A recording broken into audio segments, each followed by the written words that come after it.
Yeah, but before we get into songs and release, we have a ton of Percy Jackson news to talk about. A ton. A Because ton.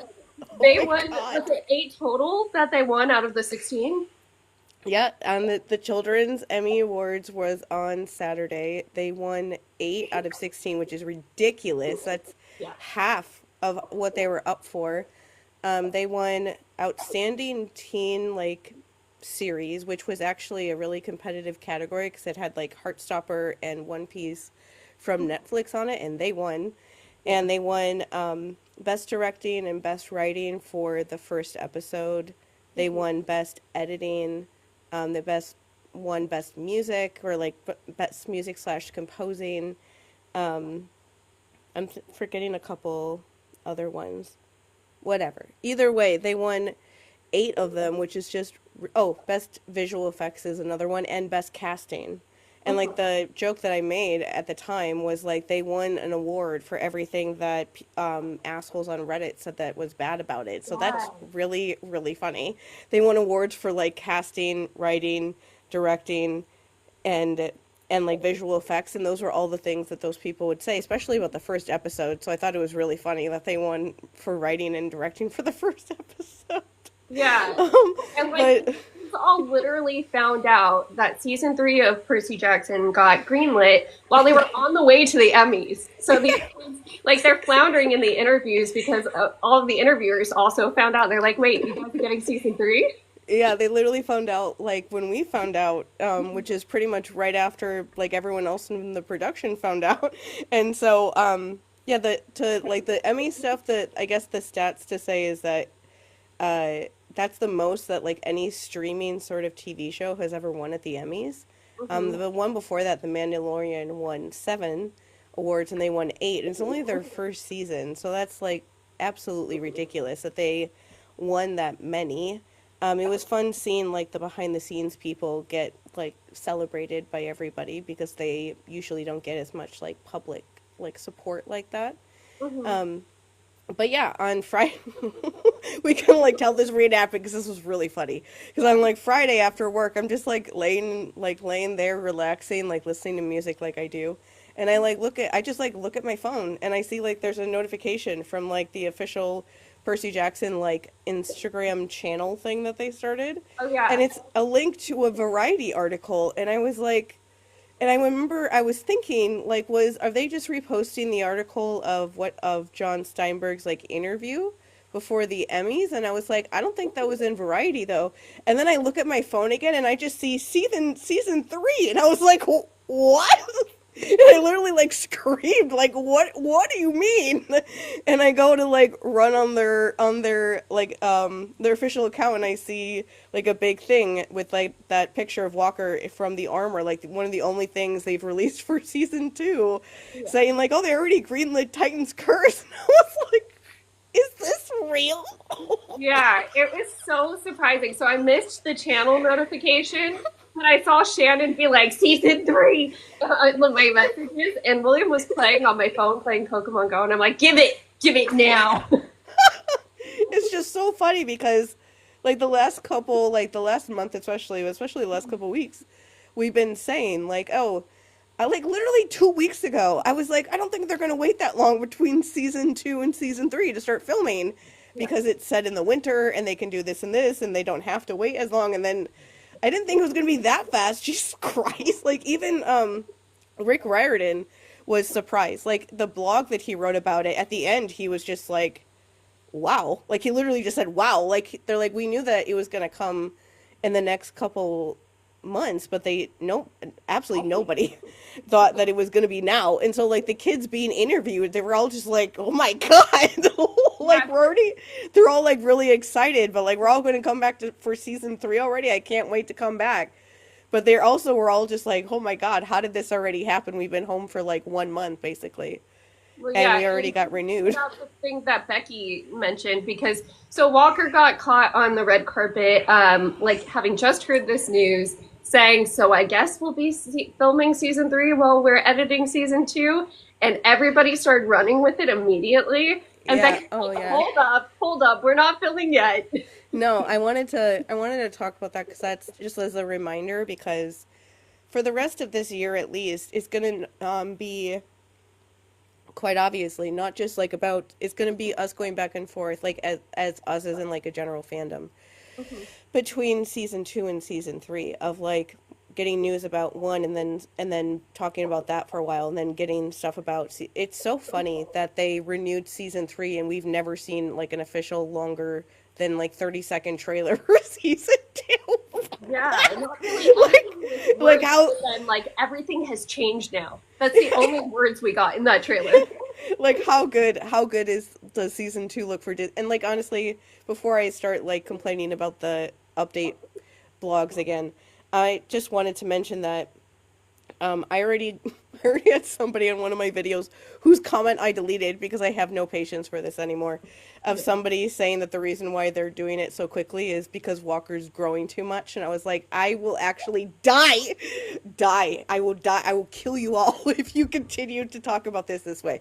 But like just to like point it out, no, an entire gigantic like multi-million dollar production is not like making things happen faster and affecting hundreds and thousands of people's lives because Walker is a human person who is growing at the normal rate that people do. That is not the reason why they re-upped it is like first off, it's an obvious thing to do Mhm. because season one was so gigantically successful. Why would they want to wait when they have something like this happening? Marvel and Star Wars have no fucking idea what they're doing at any given moment of the day, but this thing does. It has all of the like good like storyline and energy, and people like it, and they're excited about it, as opposed to those things that are trying to like change things to get people's attention again. But the main reason why this would be re-upped so soon is because they have everyone set. Like the writers' room is the same as season two. Most of the people in season two were there during season one. They have like the same, like they have the same kind of core group of directors. I always hope that Jet Wilkinson will come back, who was there at the Emmys. So I was glad that she got to be there. She's the one that directed episode 5 and episode 8 in the first season, and one other one that I can never remember. But those two are so good that Yeah. I always want her to come back. But like they have like a set core like production team, like the writers, the special effects people, the crew, and it's actually like it must be like a positive actual set because nobody wants to leave. And Mhm. so like if nobody wants to leave and everybody wants to stay and everyone wants to keep going, then like why not keep going? Like why not just give them the money that they need in order to keep going because everyone's there. You don't have to like replace people from season to season because nobody wants to leave this job because they enjoy it. And so that makes it very easy for something like Disney to just like renew this 9 months early. Mhm. Because the other thing they told us is that season two is going to come out in December. And so that, anyway, but like the thing I wanted to say about the update accounts is the thing that they do is I wish that people would keep in mind is that these accounts don't actually know anything and that Yeah. they're literally just fans or whatever online, which fine, like do whatever you want, but they are taking things that the actors or whoever, but mostly the actors, say in interviews and like say act and like posting it as if it's like official. Yeah. Like that updates like Percy account on Twitter post this morning, like, oh, like Titan's Curse is gonna like start filming before Sea of Monsters comes out. And like that is like a possibility. Like I was saying to a friend of mine the other day, like if they take like 6 or 7 months, it would make sense for them to film some of it in like the fall Mhm. before before all of the stuff for season 2 happens, and then they would take off during that time anyway because that time is usually when they have off from filming anyway because of the holidays and because that's the coldest that would be the coldest time in Canada. Mhm. So take that time off and just and do all the production, all the PR stuff for season 2 and then go back once you're done and finish it. Yeah. During like that part of the year when it still like fits with what Titan's Curse kind of like aesthetic looks like, which is like dreary and cold and like depressing honestly. Yeah.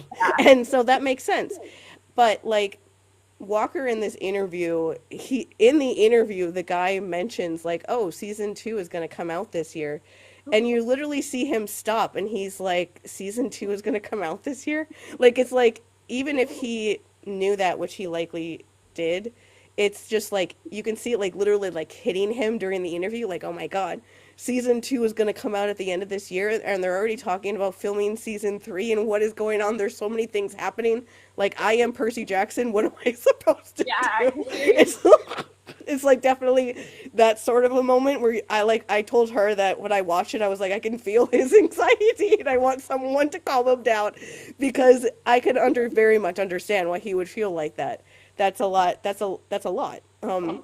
The longer the show goes on, the bigger his particularly, but all of them, but especially his like profile is going to be, and that can be like a scary thing, considering how big it is already. And so it's like okay, but you can literally see him just like processing that information in this interview. And so in the interview, he says like, "Oh yeah, we're probably going to be filming season 3 before season 2 even comes out," because he's thinking about it the same way that the rest of us are about their schedule and everything like that. But like him saying that in an interview when he's just like talking about how wild it is that they've already given them the green light for Titan's Curse is not him like definitively like making a statement. He doesn't there's I was like they literally like renewed the season yesterday, like the day before he said this. Do you really think in one day they have a production schedule? And that's like what Becky said. She was just like, respectfully, please like slow down. Like there's no production schedule. There's not going to be one of those for like some time still. They have to like actually write multiple episodes and have those done before they could think about like cast like I don't even know at this point I would be surprised if they even have like scenes written that they would be wanting people to like try out because when they try out for parts there's like certain scenes that every actor will like act out. And so it's like when is that supposed to happen? Like they haven't gotten that far yet. And so she was just like, everyone slow your roll. Like it's only been like literally 4 days. Like have three huge casting things that need to happen for Titan's Curse. We have Zoe, Bianca, which they only need to be there for Titan's Curse, but they need to cast a Nico who can last through multiple seasons too. and Rachel. Oh yeah, Rachel too. Yeah, because we're gonna get her at least in one episode.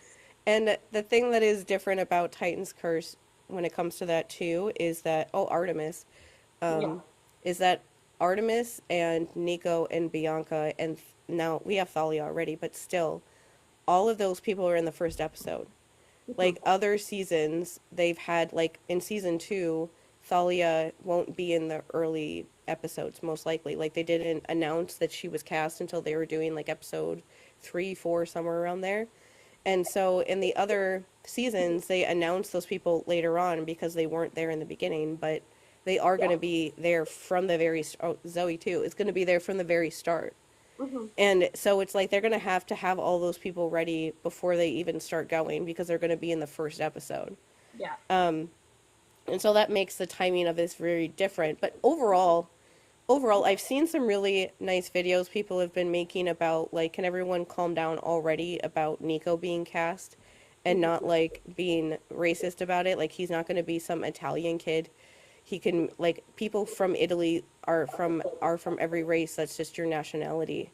That's not like your ethnicity necessarily in that sort of a way, but also like this show has like made it very extremely abundantly could not be more clear that they're never going to follow the book like anything ever.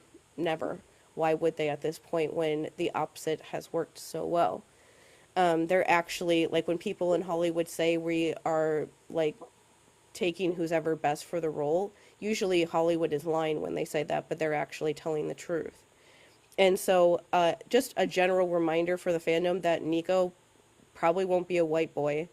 If he is a white boy, he is not going to be emo because Nico in season 3 is an innocent little baby 10-year-old child who has not had like the trauma like absolutely slap him in the head like it does during the course of that season. The things that happen in that season is why he becomes an emo child that listens to My Chemical Romance for every other season after that. But he's not going to look like that in the first season. Like, if they're gonna, like, honestly, if they're gonna talk about, like, fucking hormones and shit like that again, it's not Walker or any of the other kids that they would be worried about for future seasons. It would be whoever they're gonna, like, pick for Nico. Because he's has to look like young. The oldest that Nico is by the time you get to the Last Olympian is like 12. Okay. Like he's like 12 or something. He's like 12, I think, at the oldest, maybe 13, but I don't even think it's that long. I think he's like 12 at the oldest by that book. And so yeah, that's the one that would more stand out, but also still stop being like that about normal kids. Yes. Especially when usually 25-year-olds play these people, play Yeah. people at this age. So yeah, but either way, like the point about child actors is that like I just want them to be able to like talk. Mhm. Period. I just want them to be able to like talk and be excited about this thing that they're doing without people like it's just aggravating that he did that interview where he was just talking and being like a normal person, like trying to understand, like think about all these things that are happening all at once when he's like actually doing this. Like if we feel like almost overwhelmed sometimes by the amount of things they just announce, like imagine how the people actually doing this feel. And like somehow that has led to like all of these like gossip whatever media whatever websites being like confirmed Percy Jackson is going to start filming before season 2 premieres in December, and it's like I just want them to be able to like be excited about stuff without having to worry because it happens with the other kids too. I just want them to be able to like talk about stuff without having to worry about this sort of a thing happening because it's just aggravating. Like let them just be excited. Um the one thing I did want to mention that I thought was very sweet was they asked Arian and Walker, these like literal children. I was like, shouldn't you not be doing this? They were interviewing people on the red carpet, and I was like, who are these like literal like 7 to 9 year old children? They're from a freaking family channel. I was like, I feel validated. I'm thinking that you should be at home not doing this on a Saturday. Yeah. But anyway, they were, so it was cute watching them interview them, but they asked both of them, like, who would you want to play Nico and Bianca? And it was very sweet because they both said basically little baby Walker. Like 12, like Arian was like, oh, somebody who's like never really done acting before and someone that doesn't have that much experience and is like the, and I was like, as I was listening to him talk about it, I'm like, so like Walker when he was 12, and he goes like baby Walker, and I was like, oh, okay. He's like aware of that. And then Walker during his interview said the same thing. He said like somebody like similar like me, and he's like maybe since he said like I remember the line that Percy thinks during the capture the flag stuff that Nico reminds him of him when he was younger. So he's like maybe they'll get like another big Percy Jackson fan like me and have them like play that part again. And I'm like, that's adorable. That they both were like, why don't we just like why don't they find like another version of you? But like the you before you even did a movie with Ryan Reynolds, basically. That version of you. Which is really sweet. Yeah. That was adorable that they were like, yeah, let's find young me but in a different person's body. And you never know. We'll see who they find. Like they will scour the earth for someone and find the right person. They literally won an Emmy for how good they are at casting people. Yeah. So I'm not worried. This is like the one show where I just want to know who it is. Mhm. Um, but I'm never like worried that it's like not going to be the right person. That never even enters my mind. And I think that's hilarious because I've never seen anything anyone does in season 2, but I'm still convinced of this anyway. Yeah. And the casting choices we haven't seen yet for season 2, just to remind people. Grey Sisters was announced first, I think, and then Tantalus, um, We have God. Taylor was announced. And I then yeah, we just have Thalia finally being in the show. So those are our new people. and But yeah, we don't need to see how they act to know that they were casted well for this no. production. No, like I watched like the trailer for Daniel for Oh Tyson yeah, Daniel. Forgot and him. I was like, "Oh, you're perfect for this part. Never mind. I'm you're good." Yeah, like that's the one that we only like questioned for a second. It was because we considered that Tyson should be disabled. Hmm. But the lovable, like oath kind of thing that Daniel was able to bring to a role, definitely we could see that working. Yeah, and the thing that more threw me off about him was how old he was. Like I Yes. remember looking him up and I was like, "Is this the right person?" Like he's born in the 90s? Is that allowed on the show? And then when I and then when they I saw that trailer, I was like, "Okay, never mind. It's fine that he's older. That just must be kind of funny for him being like everyone's like dad." Yeah. Well, and so like the two casting things we've questioned like ourselves recently, to contrast this with something, are Christopher Nolan's Odyssey movie, which like the casting seems really out there. I'm not going to say anything about Lupita, who was just announced as Clytemnestra, but when it comes to Agamemnon, that guy does not look like an Agamemnon to me. So I'm not sure he can handle it right. I think what else we had casting of recently that I was like, Snape. oh, Snape. Yes, and it's because I mean the author of the work herself misunderstands Snape. She thinks he's a good guy, so it's hard to even call it malicious compliance that Snape is the one that they shoehorn diversity in because she's not going to see it as, oh, I casted a bad role as the diverse role. She's going to be like, well, I like Snape. Hmm. The Yeah. only like thing like that about casting for Titan's Curse that I feel like is, to be honest with like Rachel, I just don't want her to be. I want her to not be white. So I no, Yeah. please no. And I don't think that honestly, I don't think that she probably will be. Um, like I keep saying that, but I would generally be surprised if anyone is cast that's a white person on the show, and I mean that in a good way.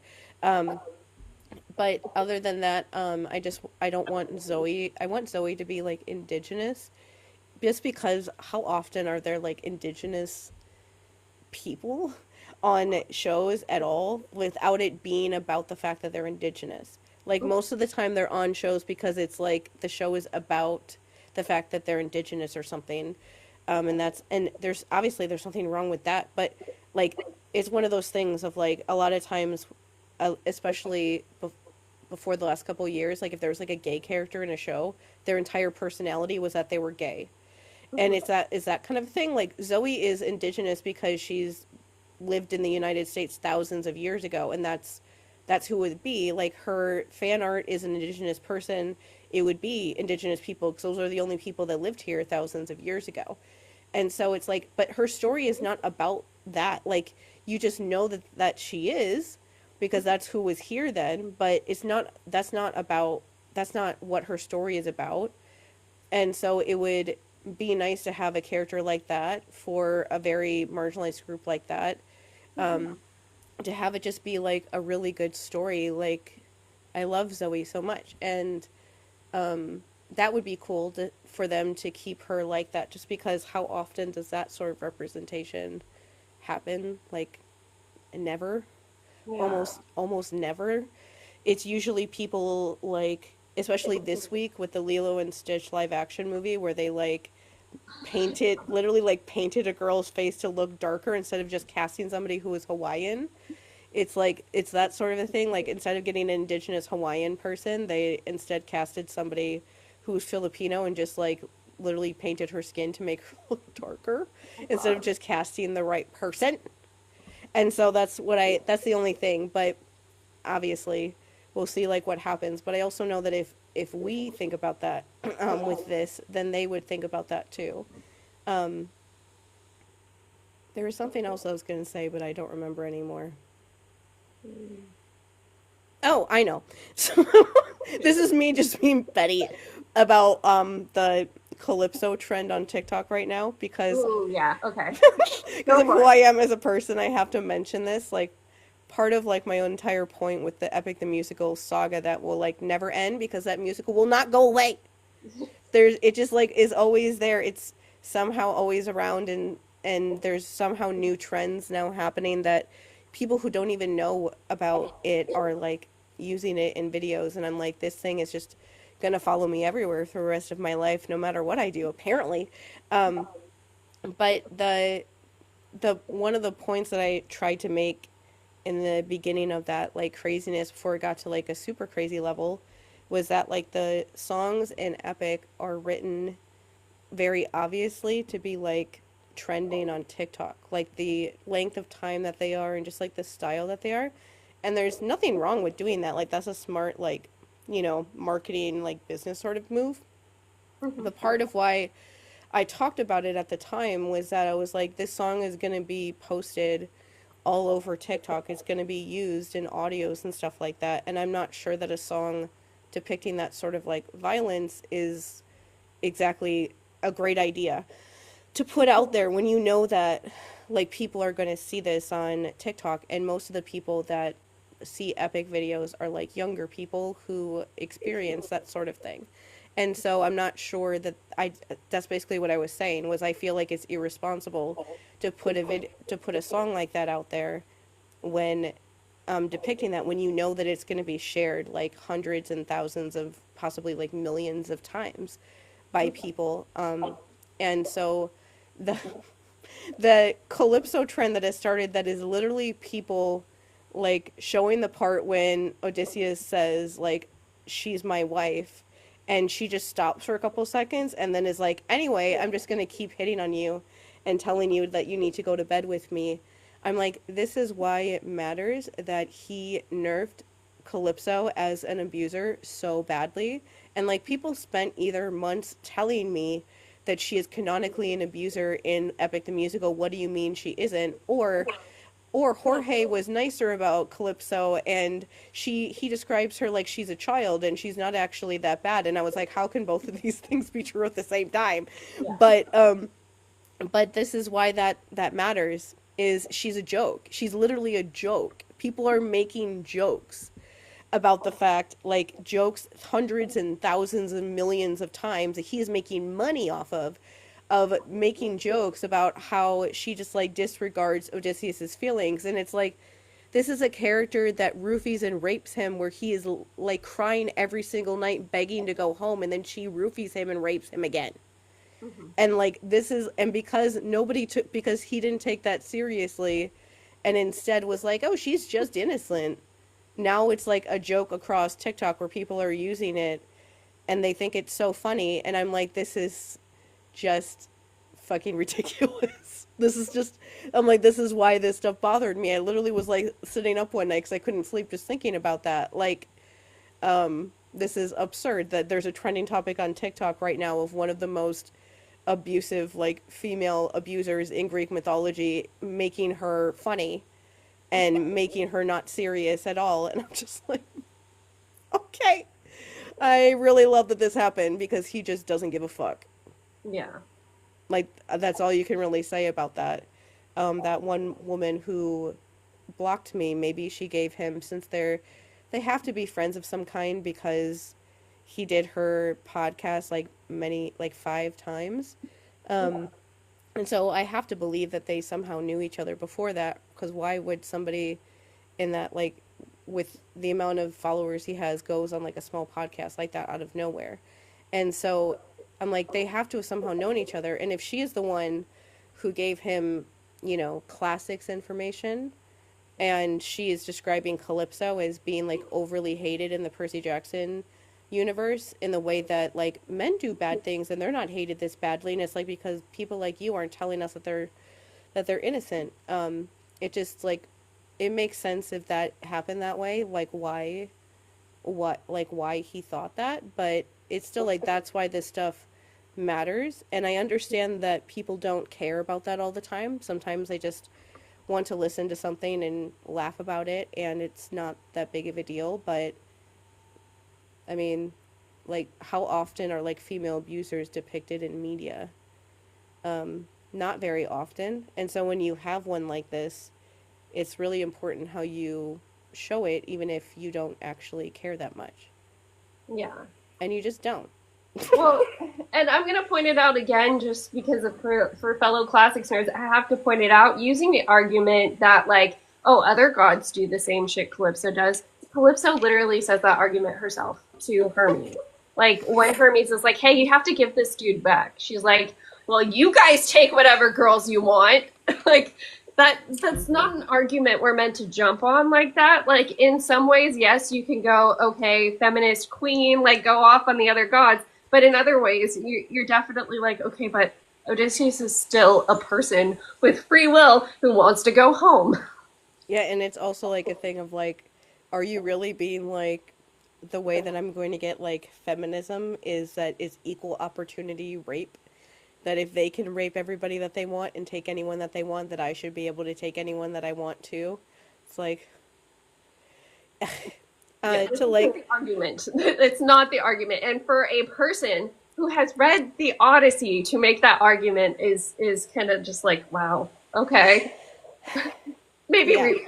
it Let's just, reread it.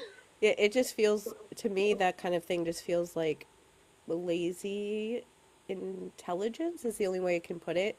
Is Yes. like, it's the easiest sort of route to be like, oh, people all hate this character that I think isn't that bad because they're just being misogynistic, instead of like thinking about it further and being like, there must be something more that I'm missing, instead of it being that, and like considering what you're not seeing, instead just being like, oh, they must just all be like closed minded.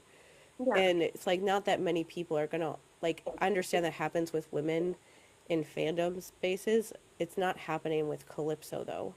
Um, that's like one woman that it's not really happening that sort of a way. That happens with like Rachel, Yeah. but that doesn't happen with her. And ironically, to like, because we're gonna start Battle of the Labyrinth next week, the like discussion to talk about the different like family roles with the different Percy Jackson characters. Um, it's funny to me because I didn't like really picture this in my mind fully until the last couple days, and I was like, oh, okay, duh. Is that one of the things that like grates on my soul especially is that Calypso is Zoe's sister, and that Calypso gets to live and Zoe, you Oh know. yeah, that's a good point. And I was like, oh, Calypso is the golden child, and Zoe is the scapegoat. Like, that's why that happens. Duh. Like, why didn't I think of that before? Um, I just wasn't thinking about it like that. Hmm. Um, but yeah, so to talk to talk about that stuff, because it does set up everything that Yeah. happens in Battle of the Labyrinth, is just, which is just so much. Um, so to go through like some of like the family like dysfunction roles, because I understand that if you are too young or you haven't had a family like this, why would you know stuff like this? You Hmm. may have seen like an overly angry, narcissistic, abused life coach screaming about stuff like this on the internet. Yeah. But we're gonna talk about it in like a rooted in reality and not quite so wild sort of way. Hmm. Um, because I was the scapegoat in my family and she is golden child in her family, so we have all the qualifications. If you think that we're wrong about this, that's fine, but you're probably wrong. I will say our one thing is we're both from families of two children. So we don't know what Yes. it's like with larger families, but we do know when it's very black and white and it's like one kid's the golden child, one kid's the scapegoat. We definitely have our handle on that. And I've seen enough of like friends online or like just seen people like in like interviews and things like that talking about bigger families to understand some of the other dynamics in bigger families. But Mhm. essentially, just to start it off, just like to give like definitions, like the scapegoat role is best described to me as like somebody in the family that is like somehow different from everybody else. It's not like a discernible thing, really. It's not like something that you could ever really like point at. It's just like something about you is somehow different from everyone. Whether it's like you're like, there's just, it depends on really like the family that of why you are that role. But essentially, a lot of like dysfunctional, abusive families that are, the Gods and Percy Jackson are like a giant abusive family, is that there isn't like emotional like regulation. Like the Gods don't have any of that. And so the way that they do that is by taking things out on their children and other people. And so that happens in real life too, where the scapegoats are kind of the one that when their parents are upset about something, they take out their like anger at themselves or other people in their life on them because they've just kind of ended up in that role that they feel better after they take out their anger on that child, and they don't think about like how it feels for that child when that kind of stuff is happening. And so there's just, and to talk about the other side, like the golden child is kind of the role that is kind of the, like I saw it described online as like the perfectionist that like thinks that if they do everything perfectly that everything will be fine, that all the problems in the family will like go away or everyone will somehow get along. And like the as a scapegoat you feel that sort of a thing too, like if I just let everybody yell at me then eventually they'll stop. Even if it's hard on me, who cares? Because they're all just like letting it out on me and they're not arguing with each other anymore. But so like it's very like opposite roles like that, but that's kind of what the golden child is. And when you look at Percy Jackson, it's pretty obvious to me that Percy is a definite scapegoat, and there's multiple ones, but I feel like the best way to kind of set up that like dynamic is by Percy and Luke. I keep seeing like people doing that trend talking about how he would have felt, how Percy felt in like when he realized that Luke was the bad one, that Luke was betraying him and trying to kill him again.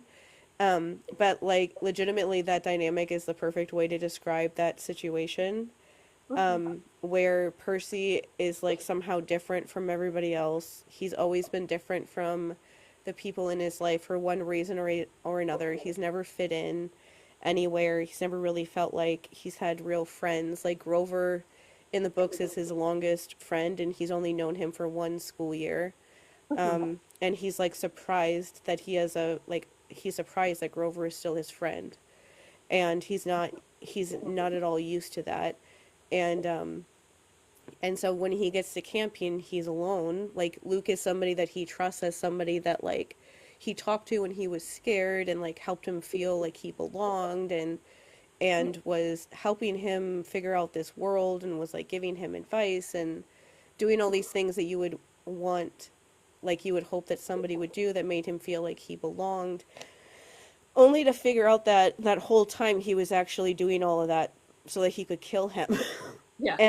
And it's like an over dramatized version of that like scapegoat golden child dynamic where you like as the scapegoat you want to make the golden child happy, and you like don't think about that. You just think like, oh, maybe we're finally figuring things out, because as the scapegoat you're always like hoping that somebody else will realize what's going on. And so when that happens you're like, oh, maybe they're finally like getting it, and then they do something that just like betrays you, and you're like, oh my god. And you just are left like, oh, how could that possibly happen? And like Percy at the end of the TV show is a good depiction of that, because Walker does such a good job acting that out, where he was like looking like he was about to cry and things like that in that scene, because that is how devastating that scene is. Like Luke is somebody that he thought he could trust. He was another like adult man in his life that he thought he could trust after Gabe just beat him for 6 years and his dad was never around. And that just like ended like that, where he found out that that guy actually doesn't like him and doesn't want like something about him and doesn't want anything to do with him. And like Luke is sad in that scene because he thinks that Percy betrayed him by not wanting to join him. And so that's like part of that dynamic that can be really hard when it's really toxic and bad, is that both of them are going through abuse and both of them feel like they're justified for being upset, and they can't see the other side clearly, even though when you're the scapegoat you're like, what do you mean? Like what do you mean? What do you mean you feel like I betrayed you somehow because I didn't want to go on this crazy war path with you? Like I don't want to blow up my life that way. Um, but like Luke at camp is like everyone's best friend, Mhm. and I think the way to describe that dynamic really well is that Luke is everyone's best friend at camp. Everyone loves him. Everyone looks up to him. Everyone wants to be him one day. And Percy always feels like he's trying to like catch up to that, but he could never like ever honestly ever really fully get there. Mhm. There's like always something about him that's different from what people want him to be. And even after they find out that Luke tried to kill him, they compare him to Luke a lot. And so it's like Luke somehow like effortlessly to Percy was able to like fit in with everybody. And the entire reason why his plan almost works is because he had those like relationships with all of these people. And like Percy is always trying to do that with all of the other kids at camp, but he could never completely get there. And it's that whole thing of like how could you give up all of these people who like love you so much for this crazy destruction path when I can never get that in the first place. Mhm. Yeah, Luke's like a great example of a golden child lashing out. I mean, the other example that I give a lot is Rory when she stole the boat Mm, in Gilmore Girls. But it's very much a like I did everything I was supposed to do. I've been perfect, and things didn't go the way I want. So what do I do now? And you freak out, and you do something drastic. Except for Luke, it never ends. Like he just never he never snaps out of it. Usually there is a snap out of it moment, even if the golden child was really, really bad at admitting that they snapped out of it, and like they will double down before they will be like, oh shit, I shouldn't have done that. yeah, like the other, I saw my sister yesterday. Yeah, yesterday, and it was one of the things that's so weird about like scapegoat golden child roles is that you were like in the same house and in Mhm. the same place, but like living completely different lives. And Yeah. so like we went to half price books, and Mhm. we were looking at like children's books and showing them to like my 1.5 year old niece and stuff. And she was asking her partner like, "Oh, did you read this book and this book and this?" And he hadn't read any of them. And she was like, "Dude, what did you read when you were a child?" And he's like, "I didn't read books that girls would read." And I was like, "Oh, actually, I didn't read books that girls liked either." I was like, "I never read like oh." And Cassie was listing off my sister's name is Cassie. She was listing off all of these book series that I had never read. And she was like, "Where was I that I read all of these books?" And I was like, "I don't know." But like I didn't read it, like the Boxcar Children and Amelia Bedelia and some of those other no, I was like I never wanted to read any of those. I liked the Goosebump books and I liked Roald Dahl books. And she's like, "Yeah, but those were when you were older." And I was like, yeah, that's all I remember." Like I don't remember like ever a time when I was just like an innocent kid reading books like that for fun. Maybe it happened, but I'm honestly not sure. But it's like but that's like the stuff of how you're like how my sister was able to be more like a kid way longer than I ever was. And honestly you see that like with Luke that somebody helped me like figure out what we've been trying to say this whole time that we're going to talk about probably next week about like the difference between heroes and like the olden like during the myth time and like heroes as we would see them now. And they Mhm. basically said like Luke is like a hero that you would read about in like the Greek myths that like doesn't care who they hurt and what they do as long as they like get the job done sort of thing. And I was like, "Oh, yeah, that's exactly what it is. That's why I never think that he's a hero because I don't think any of those people are heroes."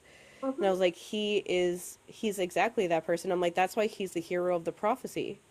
Mhm. And Percy is not because like Percy has to be somebody that would be willing at like I know you don't remember the Last Olympian too much, but like when they get to the very end, like Percy has to give him the knife that he stabs himself with, like the dagger.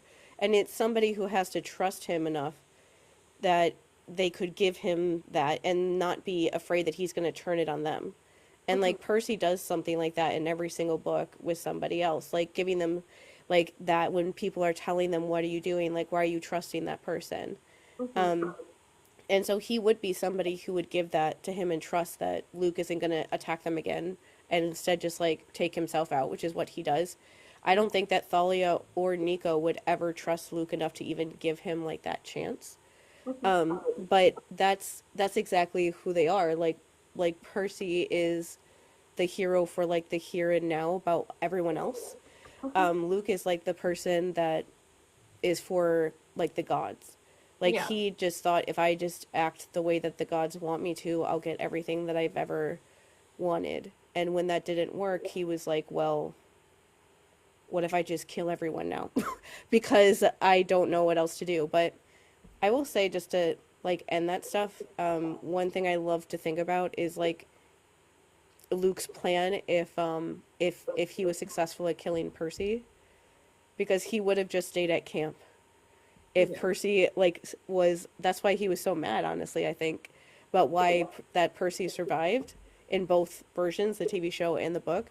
I think he's so mad at him because he survived, which meant that he couldn't be at camp anymore. I think he was planning on being there for years Mhm. because they it would have been a lot harder to stop him because they wouldn't have realized what he was doing until way later. Yeah. And he would have been able to like people wouldn't have had to like leave camp to join his side. Yeah. He wouldn't have had to need like a mole or anything like that because he would have been there doing that the whole time. Which is like scary, but that's Yeah. exactly what like a golden child type would do. And so the other type of golden child, still with like Percy, but is Percy and Thalia. Mhm.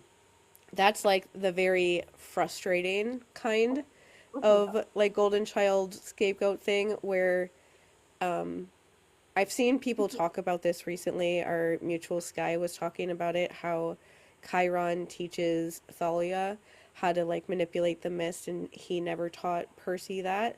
Mhm. And it's that I think is the best example of how somebody being like the golden child just like makes them get things from people in a way that they haven't even done anything. Yeah. That people just like subconsciously find themselves falling into those roles. And so for that it's like because Thalia is the child of Zeus, Yeah. it's literally just because of that. She is the child of Zeus, and so she gets like this respect from every single god they ever run into and from Chiron and everyone else. And she hasn't done anything to actually show that she like is deserving of that respect. It's like the opposite. Like Mhm. it Titan's Curse is literally a story where they're out there on the road in these situations where she needs to like, think fast and she doesn't. Mhm. Like Percy like bails her out literally the entire book. Yes. Like he's the one that comes up with the Nemean lion thing. He's the one that comes up with the thing about the robot. He's the one that comes up with how to handle what was going on at the dam. He's the one that handles everything with like calling Dionysus when she's about to like kill Bessie. He's the one that holds up the sky. Like he does everything. And at the end of the book, she's like, I'm joining the hunters because I suck at these and I don't want to do these anymore. And so like she realizes it for herself, like I'm not good at this, but it's that infuriating thing that entire book Percy's doing all of that stuff and helping, and he's the one that is making this quest work and making it continue on. But every single god they run into for that entire book gives her the respect and talks to her like she's the leader. She's not the leader. She isn't doing anything. But for whatever, but they just keep like when Percy is like begging Dionysus to come save them, and then he has to sit there and watch Dionysus just make somebody go like lose their mind in a really scary way. Mhm. Dionysus says something to Percy, basically like very dismissive. I forget what it is, but he's basically like, "Get away from me." And then he looks at Thalia and is like, "I hope you learned your lesson about power and blah blah blah." And it's like, are you talking to her like she's a person? Are you like giving her respect? You're calling her by her actual name? You're like speaking to her like she's a like an equal almost with you, but with Percy, it's like I hope you fall off this skyscraper so that I can listen to you die, and I'm like angry at you and almost and literally had you begging on the floor before I would come and save your life because I decided that it would be too messy to explain to your dad if I let you just die. And like he's like in that scene, Percy's literally begging him to come save them, and he doesn't even give him even like a quarter of a percent of respect. Mhm. And it's just that sort of a thing happens, and you're just watching it, and you're like, even the kids at camp do it, and it's almost like they're like helpless to it. They just find themselves doing it Mhm. because she's like part of like the camp kind of history with her dying and Yeah. protecting them, and because she is a Zeus child. It's literally just because she's a Zeus child.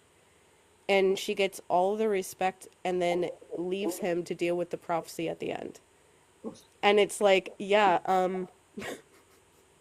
Percy deserves to be really angry at her, and the fact that he's not isn't because he's like, a rational person. It's because he doesn't think that he matters. But like that entire book, he's dealing with all this stuff from her, and she gives him attitude constantly, and he's right the whole time. Everyone else like defers to her and not to him, only for her to leave them all behind and for him to be the one to save everybody, and he just has to deal with that. And Yeah. she just gets to leave and doesn't have to deal with any of those responsibilities. Like, even if it is the right thing to do, Mhm. I think, at least in my experience as a scapegoat, that's like one of the things I remember feeling is like, even if this is the right thing for me to be doing right now, like, I'm the one that should be doing this, I'm still pissed off that it has to be me. I'm still mad that I'm the one that has to do it, and because I wish that somebody else could have. And it's like that sort of a thing of even if Percy is the right one to do the prophecy, because he's the most empathetic kid that wants everybody to have good things. He's for like the community. He's not for like his own power. He's like the one person at camp that would turn down the gods offering him like endless power, when I don't think anyone else would necessarily do the same thing. Um, but like he is the right person for it, but it's Mhm. still really hard that he goes through all of that stuff with her in that book, and then she gets to just join the hunters, be immortal forever, and not have to deal with any of the responsibility anymore after everyone else was like expect like for a lot of that book he's thinking like maybe I'm going to get a break. Mhm. Like maybe I'm not going to have to die when I'm 16. Maybe Yeah. somebody else will deal with like the prophecy. Maybe somebody else would do it better than me. Um, and then at the end of the book, it's like, never mind. It's my prophecy. Yeah. Talia is I need to start saying her name Dahlia because I know the show is going to. Dahlia is more the brand of golden child I would say that I am, where it's like, they're treated like they're better, but like why? Is it actually a real reason or is it something else? With me, it could be a combo of things. It could be that my brother is more neurodivergent presenting. I wouldn't say I'm not neurodivergent, but I would say that I'm better at masking in front of people. It could be that I'm a girl. It could be that I have lighter skin, and I know that some of you guys may not know this because I am very white presenting, but I am half Mexican and a quarter Japanese, and my brother has dark skin. So when it comes to that, I always wonder if colorism is in play, even though my mom is also dark skinned, but she was treated like a certain way for being dark skinned. So there's so many things it could be. I wouldn't say any of us is smarter than the other, any of us is better than the other, any of that. But yet, for some reason, anytime I've had a car breakdown, I've had a parent like, here, take my hand me down car. My brother has had to buy his own cars. I Hmm. did not pay for my college and I went to a private university. My brother only got an AA degree from community college and paid for the entire thing himself. Like, I can't tell you why these things are this way, but for some reason, like, Christmas is another good example. I think I told you about this happened. My TV broke, and me and Jake were just dealing with it. We were like, okay, we got devices. Everybody here, William has an iPad. We have phones. We're good. We don't necessarily need a TV. Like, yeah, we can't all watch TV together, but that's okay. We can deal until we get paid. My dad heard that and immediately bought a TV. And I was like talking to my brother about it. I was like, he wouldn't do this for you, would he? And he was like, no. He'd be like, "Why don't you spend some of that money I know you're saving?" Yeah. Yeah, like the best example like that I have is when my sister and I we didn't live together yet and we were younger, like in our early 20s, and she had a car that broke down and my parents were helping her get a new one, and they got her like a 2000 and something Toyota Corolla. That was a really good car at the time because that was like a long time ago. That was in like 2008 or something. Yeah. And she had that car until like last year. It like lasted that whole time. But I remember at that time I was just like asking my mom like, "Can you guys like afford this? Like can you like afford to help her like buy this car?" And because and they just like helped her, and I was just like, "Why are you helping her get such an expensive car?" And it's the same kind of thing even now. Like my mom still helps my sister with like her car payment for the car that she just bought like a couple months ago and things like that. It's the same sort of thing. It was a more expensive car than she could afford, and so my mom is just like helping her pay Mhm. for it. And it's just like it's not even that they wouldn't do that for me, it's that I wouldn't even like consider that an option. Yeah. I wouldn't consider it an option to like just expect them to help me with something like that. It's like if I can't get it, I'm not gonna get it. Like my car broke 5 years ago, Mhm. and in 2020, in like July of 2020, my car broke, and I haven't had one since then. And I haven't even tried to buy a new one because I know that I can't afford it, and like that's the end of it. And it's like that kind of a stuff that happens where it's just weird to watch. Like a good example with like Thalia and Percy describing that dynamic is the capture the flag fight. Mhm. That one of the things that happens with golden children and scapegoats that's hard too is that golden children a lot of times will like defend the whoever the adult or whoever Yeah. is as like a way thinking that that's the way to like fix everything in a way is to like align themselves with that person instead of with like their siblings and things like that. And so that happens in Titan's Curse, like when they get back from camp and Dionysus doesn't want to go after Annabeth, and Mhm. Percy obviously is really upset by that.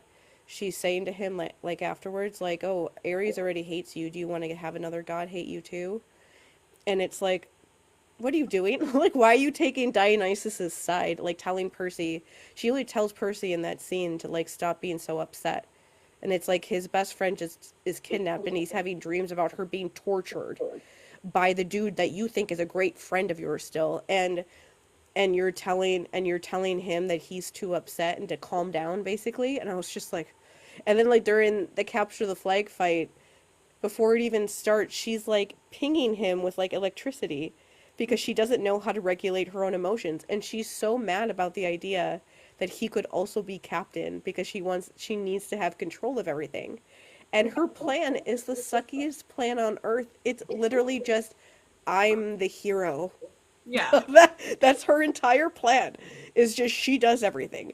Percy, for some godforsaken reason, is supposed to just stand there by the flag and do nothing, even though he's Percy, like has all of these powers They and should have can, in water or something. yeah, and can help so much. And they're like, oh, just stand there in the back with like Charlie and baby little Nico, who's just back there because he can't do anything else because he's 10. And, and it's just, oh, why? And like, and then starts an entire fight with him because they lost. And it's like, they lost because your plan sucks. Your plan is literally everyone stand back and just watch me be the amazing hero that I am. And then that doesn't work out because real life isn't actually an action movie like that. And so when it blows up in her face, she blames him for it.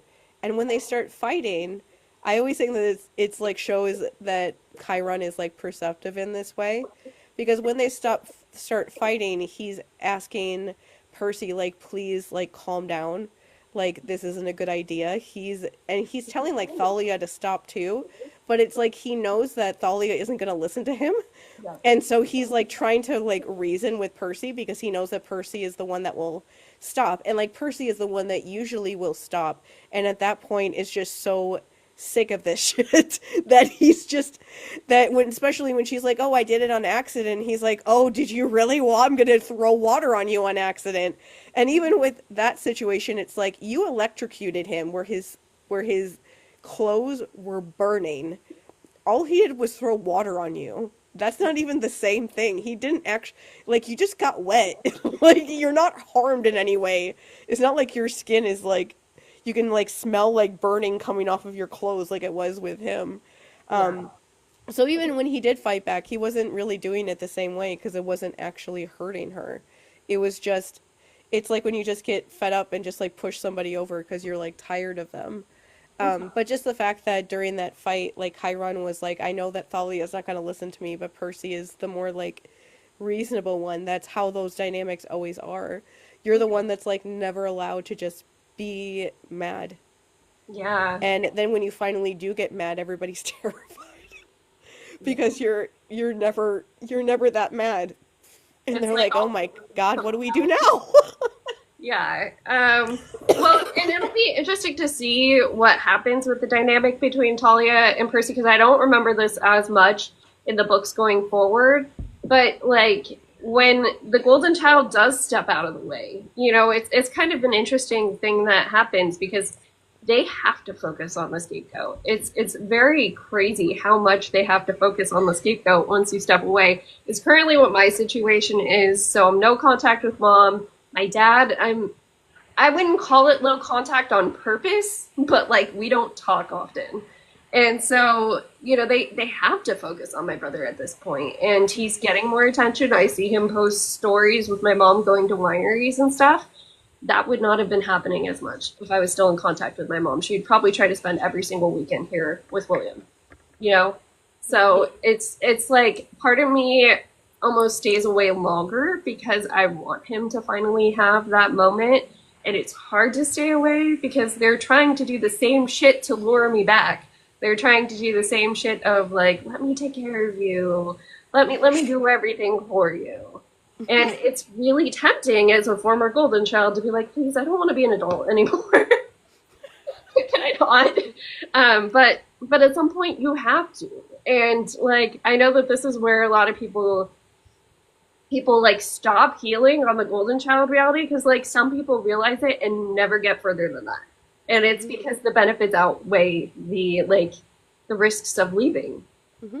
Yeah, and honestly, Thalia and Percy is a good one of that too. That Mm-hmm. she, one of the things that happens, I feel happens in both roles, but just differently, is like a Mm-hmm. lack of like skills Mm-hmm. and like life skills. Like when you're a scapegoat, you have a lack of like skills because you dissociate out of like survival, and so you don't know a lot of things just because there's so many things happening that you just didn't know them.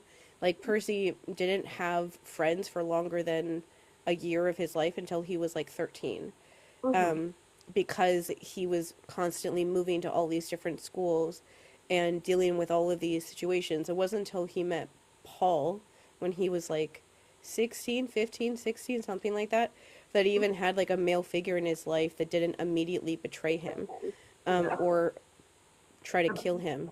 Or something, yeah. Gail, Gail, Gabe and Luke both did that.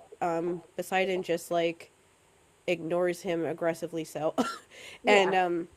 but either way, like that's a lot of stuff that he was like lacking. He doesn't really know how to like talk to people or make friends or figure these things out in his life because he's never had the time or like the patience or anything, not even patience, just the opportunity to do Mm-hmm. that, which is like more of what I had, is that I generally don't remember a lot of stuff, and so I don't know a lot of stuff like that. But with like golden children, it's like you could do that stuff, but you could just make other people do it for you, and so you get used to other people doing things for you, and so you don't actually know how to do things yourself. And that is like Thalia in Titan's Curse to a T. Like she is used to just, I'm Zeus's child. I Everyone likes me because of that. Everyone respects me because of that. And then when she's on the quest, nobody cares about that. Like the monsters and Atlas and all, and Luke even at a certain point, and all these people, they don't care about that anymore. And so she's expected to like be able to like back up kind of the ways that people talk about her, and she can't do it. Mhm. And so she just is like, I'm just gonna leave. I'm gonna go and like join the hunters, because at least when I'm with the hunters, I don't have to like deal with this. And it's the other way of that too, is like, can you imagine like what people would have done if Percy was like, I'm just gonna leave. I'm just gonna go. I don't want to. Like, where are you going? There's a prophecy, child. And like the we referenced the Calypso stuff already in Battle of the Labyrinth last week, but genuinely, Hephaestus shows up on Calypso's island and is like, "Are you gonna come back or not?" Because, like, Percy is literally the only like hope that they have at that point. Like, you know how screwed they would have been if Percy was like, "No, I don't want to do the prophecy anymore," because then they would have had to wait for Nico, and he already was really angry at everybody. He would not have been like the best person to be in that sort of a position either. And so even if he wasn't like a 12-year-old, even when he was older, you never know. And so like Percy was literally the only shot they had at the prophecy going well for them. And so he like showed up at Calypso's island to be like, "Are you coming back or what are you doing?" And he was like, "What do you yeah, I'm coming. What are you talking about?" Because he didn't know what was going on. But like that's how they treated him. Like when he came back, like Chiron is like, "Oh, I'm glad that you changed your mind," and like people are giving him attitude when he comes back.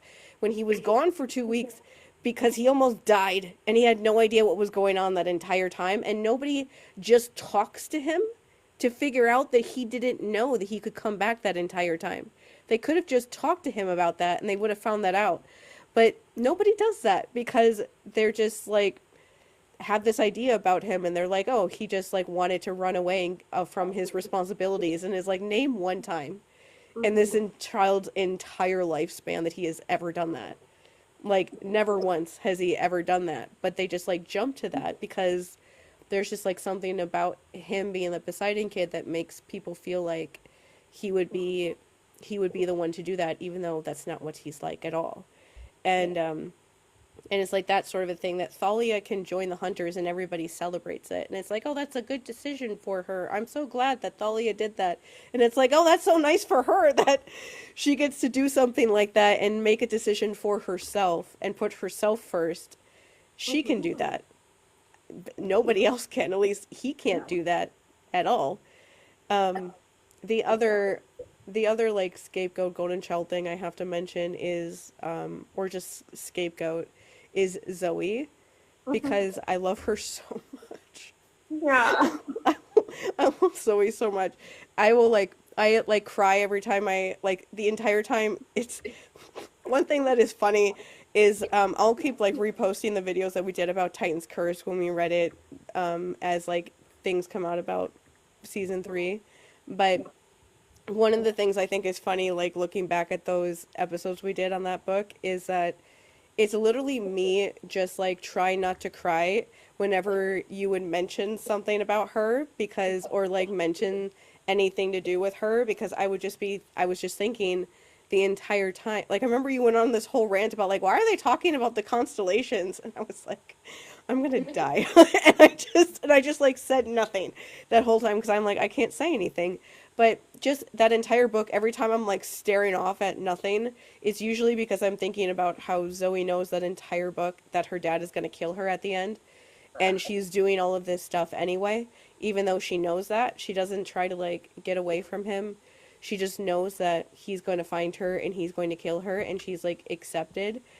As Mhm. soon as she hears the prophecy that says that a parent is going to kill their child, she knows it's her. Like And literally going even after she gets attacked by Ladon. Like, yeah, and she just like deals with it and doesn't say anything, and it's just like, yeah, this is just going to be me. And I made a video about this the other day, but the point I always make with the TV show in general is that mhm. I feel like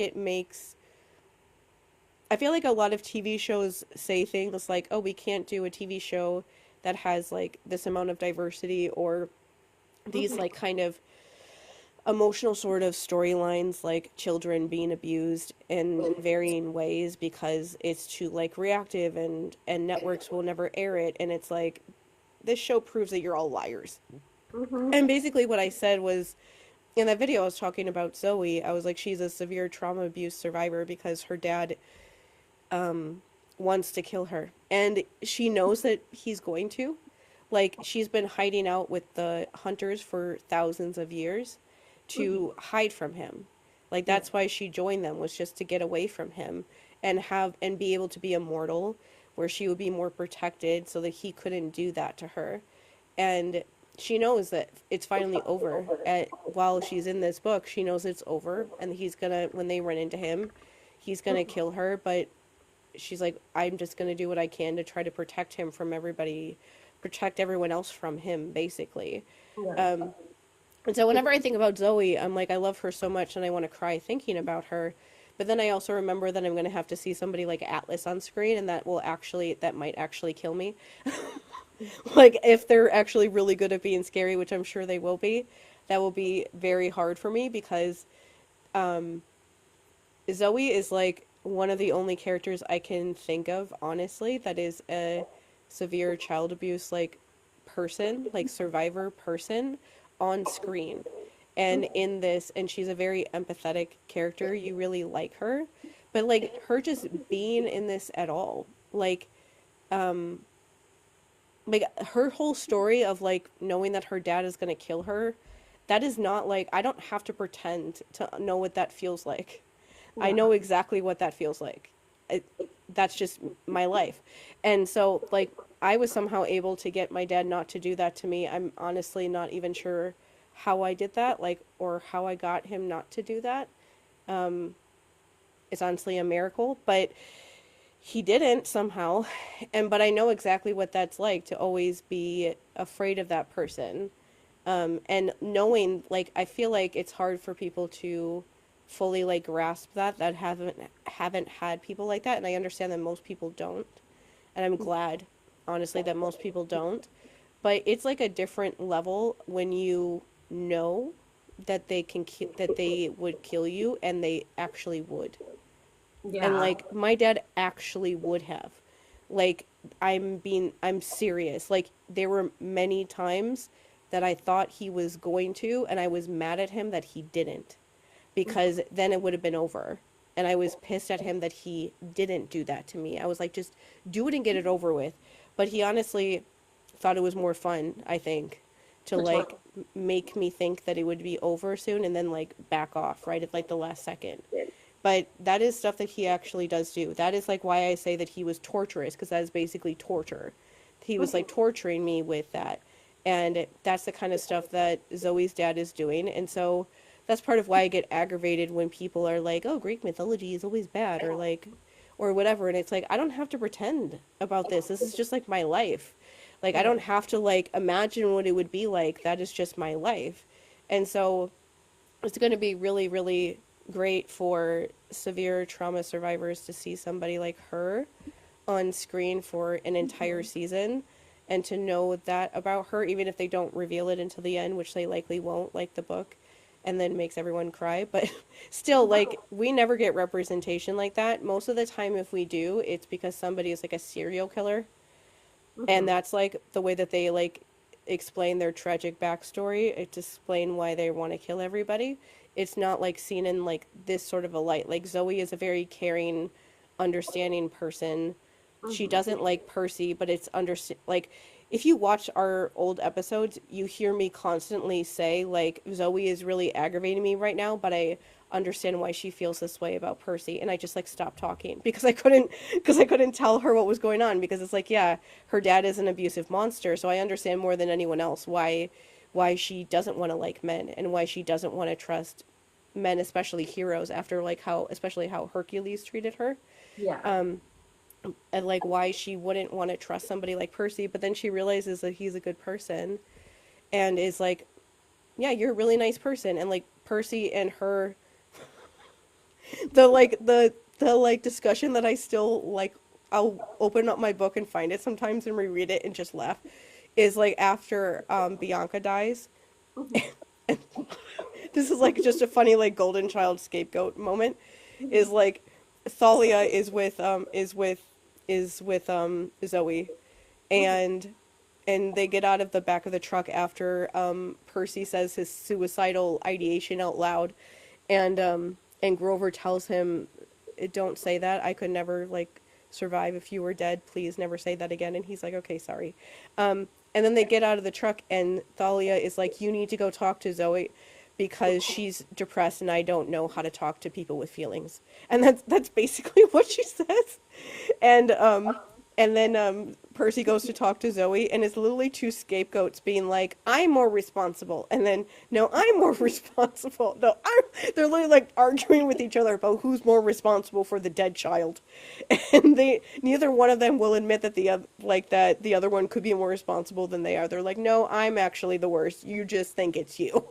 And I'm like, I read that conversation, just laugh sometimes. 'Cause I'm like, yeah, that's what we sound like when we talk to each other. It's just, and Thalia just being like, I can't deal with her being depressed, you fix it. It's just, that's like, my sister would literally come up to me, even in like recent years, but it's not really quite this way anymore. But before I like went no contact with my mom for many years, I kind of made everybody like change how they talk to each other somehow. Before all that happened, when my mom would be upset about something, she would be like, Mom is being really weird, go talk to her and fix it. Like, not even exaggerating, that's like what she would say. And so I'm like, that's literally what Thalia's doing. And I like cracked up laughing. Even though it was like a really sad part of the book, I was just like, oh my God. Of course this is happening this way. Oh, yeah. Hold on. I just got.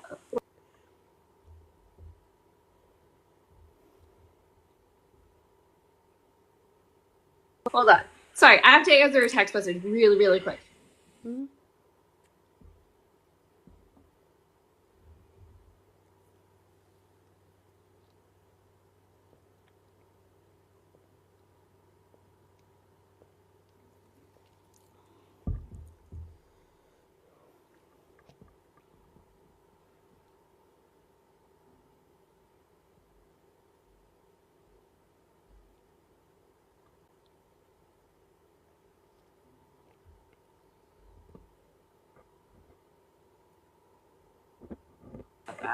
I'm like, I'm partially trying to get a job right now, and it's would be employer asking to reschedule something. So I was like, I can't ignore this one. But, Yeah. but Okay. yeah, I think that's the end of my like love soliloquy to Zoe. But Yeah. but And basically, like, I will forever be grateful to the Riordans for writing a character like her into their yeah. books and make her a very empathetic, loving person. People love her.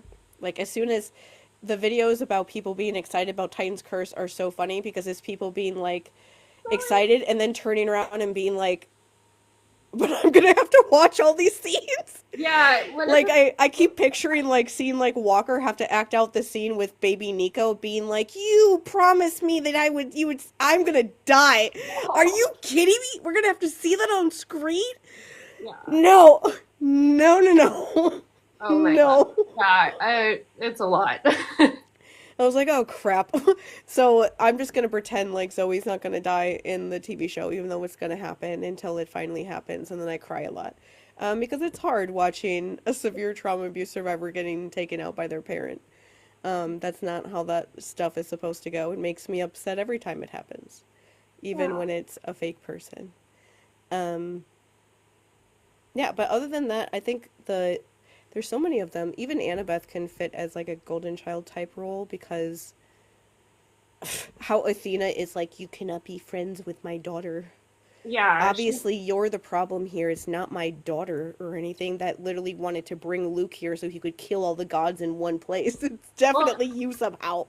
Annabeth is kind of the most sheltered of the group in a way because she does have that protection from Athena because her parent that's a god is a mother, and I feel like that's a big difference here, at least among the main group.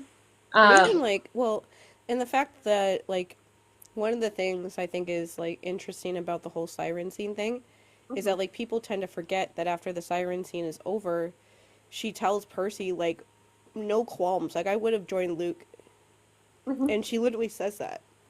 Like yeah. she's not like being facetious about it. She's literally like, wouldn't you don't you think that if you could like get power to like completely redo the world that you could do it better than everyone else? And he's like, no.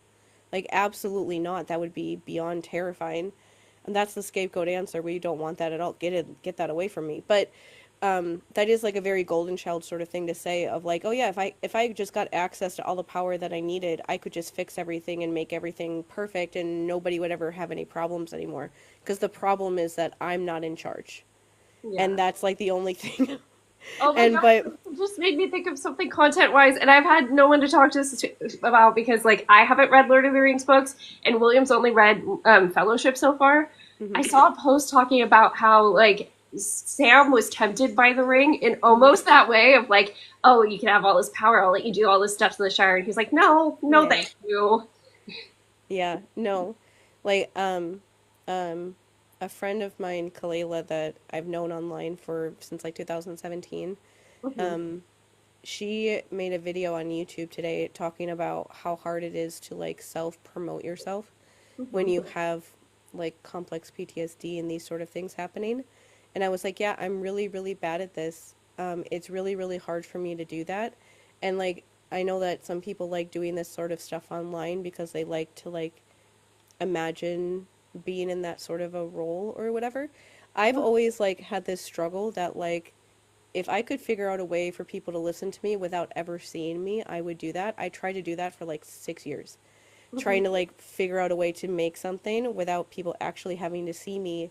But the only things when I started making videos about Percy Jackson, showing my face, even if they couldn't, even when I was like sitting in the dark, they could only see a little bit of my face. Those were the ones that people liked the most. And I was like, fine, you want me, I'm just going to have to like show my face, I guess, and people are just going to have to see me. But like, if I could get a way for people to like listen to me about the things that I think are important, and Mhm. those things got like spread everywhere, but nobody knew that it was me that actually said it, and I was just like this mysterious enigma, and nobody knew that it was me who like put that stuff out there, but you just like knew it anyway. And I could just have the satisfaction knowing that people were actually listening and the people that needed help were getting help. I would be fine with that. I don't want people to actually know me personally. I don't like that idea. But it's one of those things of I realize that the only way for that to actually ever happen is if people do know me in Mhm. some way, because that's the only way to get people to listen to you. And so I've kind of accepted that, but it's really hard because I don't actually want that. Like the idea of being a celebrity is like Yeah. terrifying. Like part of the reason why I talk about child actors so much is they're children, but also because they're children that are being forced to be like in these very public roles and being expected to do have so much responsibility in the ways that children usually don't have, on top of being in a very public role that's already really hard Mhm. to deal with. Like I don't know how celebrities handle knowing that like anytime they do anything at all that like millions of people have opinions about it. Yeah. Like that's crazy. I don't know how any of those kids show up to those, even though those interviews are always fun. Like whenever any of them, especially Walker, talks about Percy Jackson, I'm always excited because he loves the books as much as we do. And so it's fun to hear him just as like a fan talk about them in that way. That's always fun, but it's still at the same time, I'm like, I give all those kids credit for even showing up to these events and like doing these interviews, knowing how many people are going to be like watching them and judging them and thinking things about them and questioning the things that they say and all this sort of stuff. Like, I would never want to deal with that. And I'm an adult. Like, Mhm. we're choosing to put ourselves out there in some sort of a way. Like, these are like kids that didn't really understand fully what they were getting involved in when they started doing this stuff. And yeah, like, I would never, ever, ugh. Like, it makes me feel like gross to imagine being in like that sort of like a public position. And I Mhm. think that's why I like the Riordans, like Rick and Becky, because they're obviously like known people in the world. At least Rick is known in that way. And Becky's obviously known in like the general fandom, but they still they don't ever strike me as people who like want that either. Yeah. Like they just wrote these books for their kids and to help other kids like their kids, and by kids I also mean like Rick's students. Mhm. But that's like clearly where that motivation was coming from, because there are things that they could do to get like more attention on them like personally, but they don't do that. Like him starting his imprint and things like that. He's literally platforming other authors instead of it being about him, and just they just live normal lives. Like they like moved across the country to Boston because that's where their kid went to college. Mhm. And that's just like a normal family. Like, oh, like our kid's going to college here and we want to help support him, so let's just move here. Yeah. Like we can move there, so why don't we just move there instead of living in Texas? That's a very like normal reason to move. They're not like living in like LA or New York or somewhere that famous people are supposed to live. Mhm. And so that's You why just I like know them he's because they're talking because of the history. Like he loves all the there too. You know he's eating it up. yeah, and it's like he's just like a normal.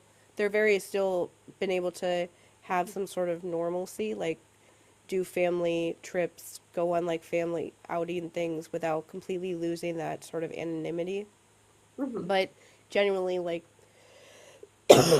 the idea of like being in that sort of a spotlight thing is like terrifying. Like the whole Epic the musical thing was like scary Mhm. for just for that reason alone. Yeah. Like seeing like all these people, People knowing that all these people saw me in this way, or like seeing videos with my face in them that I didn't know were out there. Like I don't know how many of them are even out there. I've only seen some of them, but I know there's ones out there that I probably have never run into yet. And yeah. it's just anytime I ever see like my face on somebody else's video when I'm not expecting it, it just genuinely like scares me because it just scares me to think that there are people out there like looking at me and like questioning me or watching me and I don't know it. Yeah, I've only had that happen once, and it was because I made a not all men post and had a bunch of young men stitching me, duetting me, Oh using my yeah. and then tagging me when I turned off stitches and duets. It was a lot, and yeah, so being perceived can be a lot when you're trying to do something. It sucks that it's like the only way. I And, know. yeah, It's um, it's like worth it if it works, which it does so far. so far. Um but like it is still hard, I guess. I don't know. I always think it's I guess the point I'll make is like it's absolutely wild how when people get mad about the stuff that I say sometimes they'll be like you're just trying to rage bait and I'm like who do you think I am that I'm like trying to purposely get your attention on purpose like wanting this sort of attention that is like the opposite of who I am as a person. I don't want all of this attention on me. I Yeah. would rather I would rather you like listen to me but then like look away. Well, and the thing that I wish people would also understand about you is how open to discussions you are, even with Mhm. people who disagree with you. Because I lose my patience with you sometimes, being like, why have you not turned off your comment? Why have you not like blocked this person already? And you're like, well, I think if I just like work with them a little bit longer, and it's like, no, stop. Yeah, like especially with me when it comes to kids, like I will almost never block somebody if I know that they're like a minor because they're a minor and they're still figuring this stuff out. And so for me, like this I maybe this is like a stereotype of an Aries person. But I like to talk about astrology for a second because I just think this is funny. Like I'm the scapegoat of my family, and astrology wise, that makes sense because I have almost no placements in common with my family. Like my dad has 6 Aries placements. I have an Aries moon, and that's the only one that I have in common. He doesn't have an Aries moon, actually. He has many other ones that are Aries, but he doesn't have an Aries moon. My dad, and my sister have the same, like, moon sign. My mom has 6 Leo placements, and I have 0. And her, and, like, so me and my sister have, like, a couple that are the same, like, that, but most of family wise, even, like, looking back at, like, other family members and stuff, like my grandparents and stuff, we don't have like the same placements most of the time. And it's just one of those things that like makes you different. But anyway, for me and like the Aries moon stuff, like that is a stereotype that we like to like argue or we see everything as a way to like win. But like my way of that is like, yeah, when I'm like saying something, I don't expect people to agree with me, but I think that it's fun to like talk to somebody, even if they don't agree with me, to see if I can like get them to understand where I'm coming from. Or that's basically the general thing I'm just trying to get across is like, even if you don't agree with me, I want you to understand what I'm trying to say or like where I'm coming from, even if you don't think the same way as I do. And I feel like as long as you do that, then you can like respect what I'm trying to say, and that's fine. Then you can have like mutual respect for a person, and Yeah. that's good. And so when like kids are upset, I'm not gonna ever block them unless it goes like a really long time, like really long time, Yeah. or they like do something that's just like too much, like they're leaving too many comments in a row where it's like overwhelming to me or something. That doesn't happen very often. Just because they're kids, and it's like this is like they're literally learning how to do this. They're like, especially if they're teenagers, they're literally learning how to disagree with somebody and have to have somebody like challenge them and have to discuss things with them and like back up their reasoning and their logic with like evidence that they find, or like understand like when somebody is like saying I don't agree with you, or I don't like what you're saying, that they're not attacking you as a person.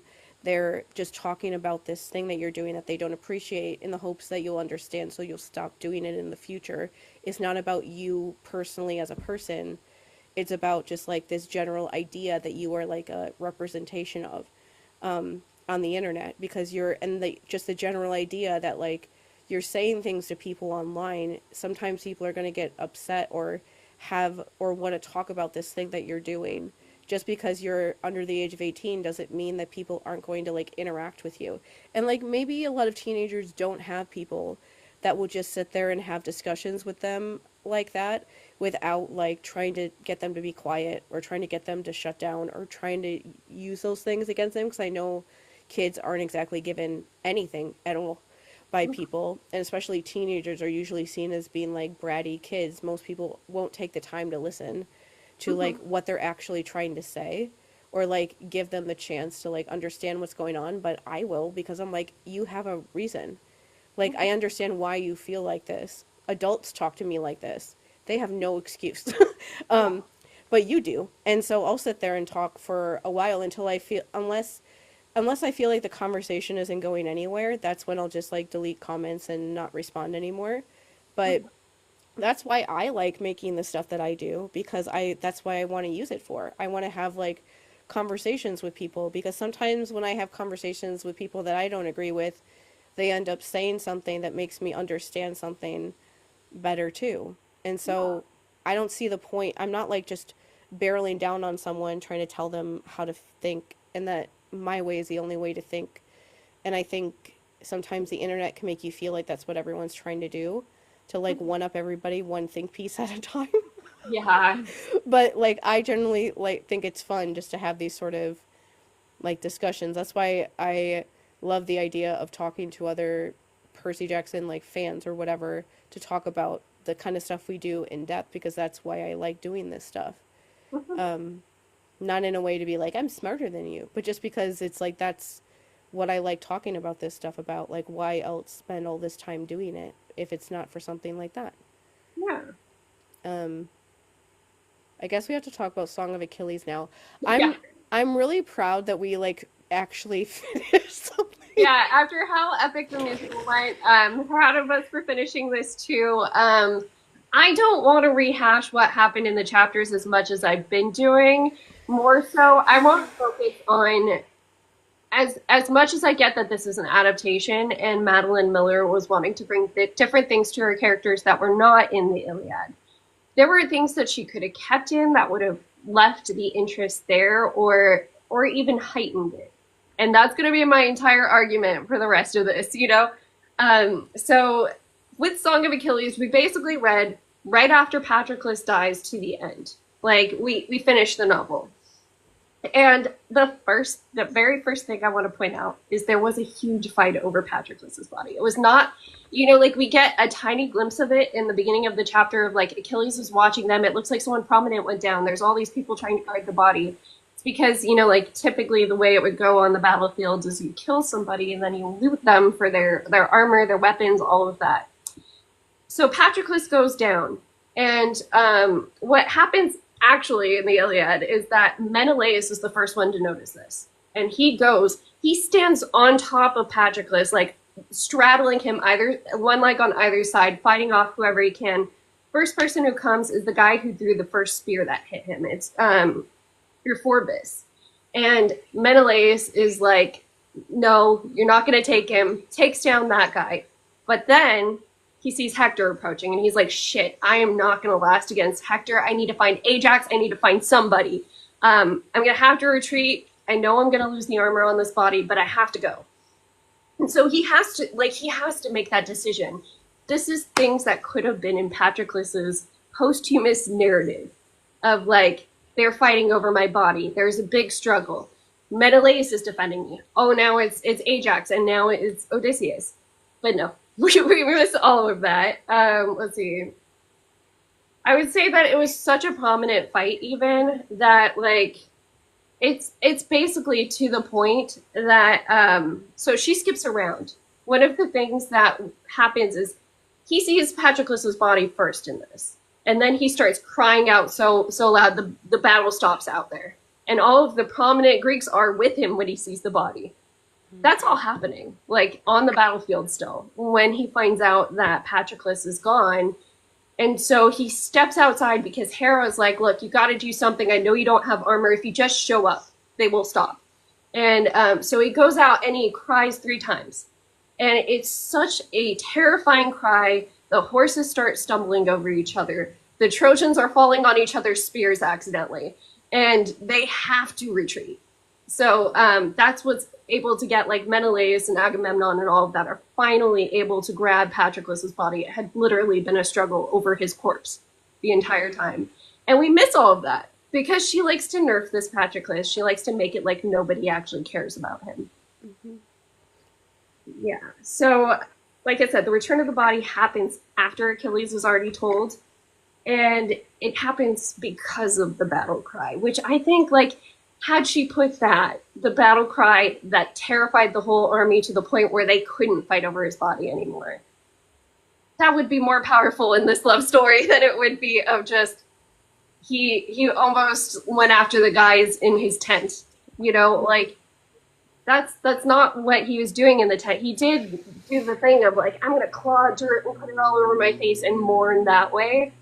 But yeah, it's like, why did we skip over everybody fighting over Patroclus, especially when she says herself in this book that he is the best of the Greeks, not the Greeks saying they're Aristos, or I forget what the actual Greek is, and I know somebody's going to say something about that, but like, he's the best of the Greeks because he's like the best person, and yeah, it's just like, why? Why did we do it this way? Why didn't we give him some more dignity in death?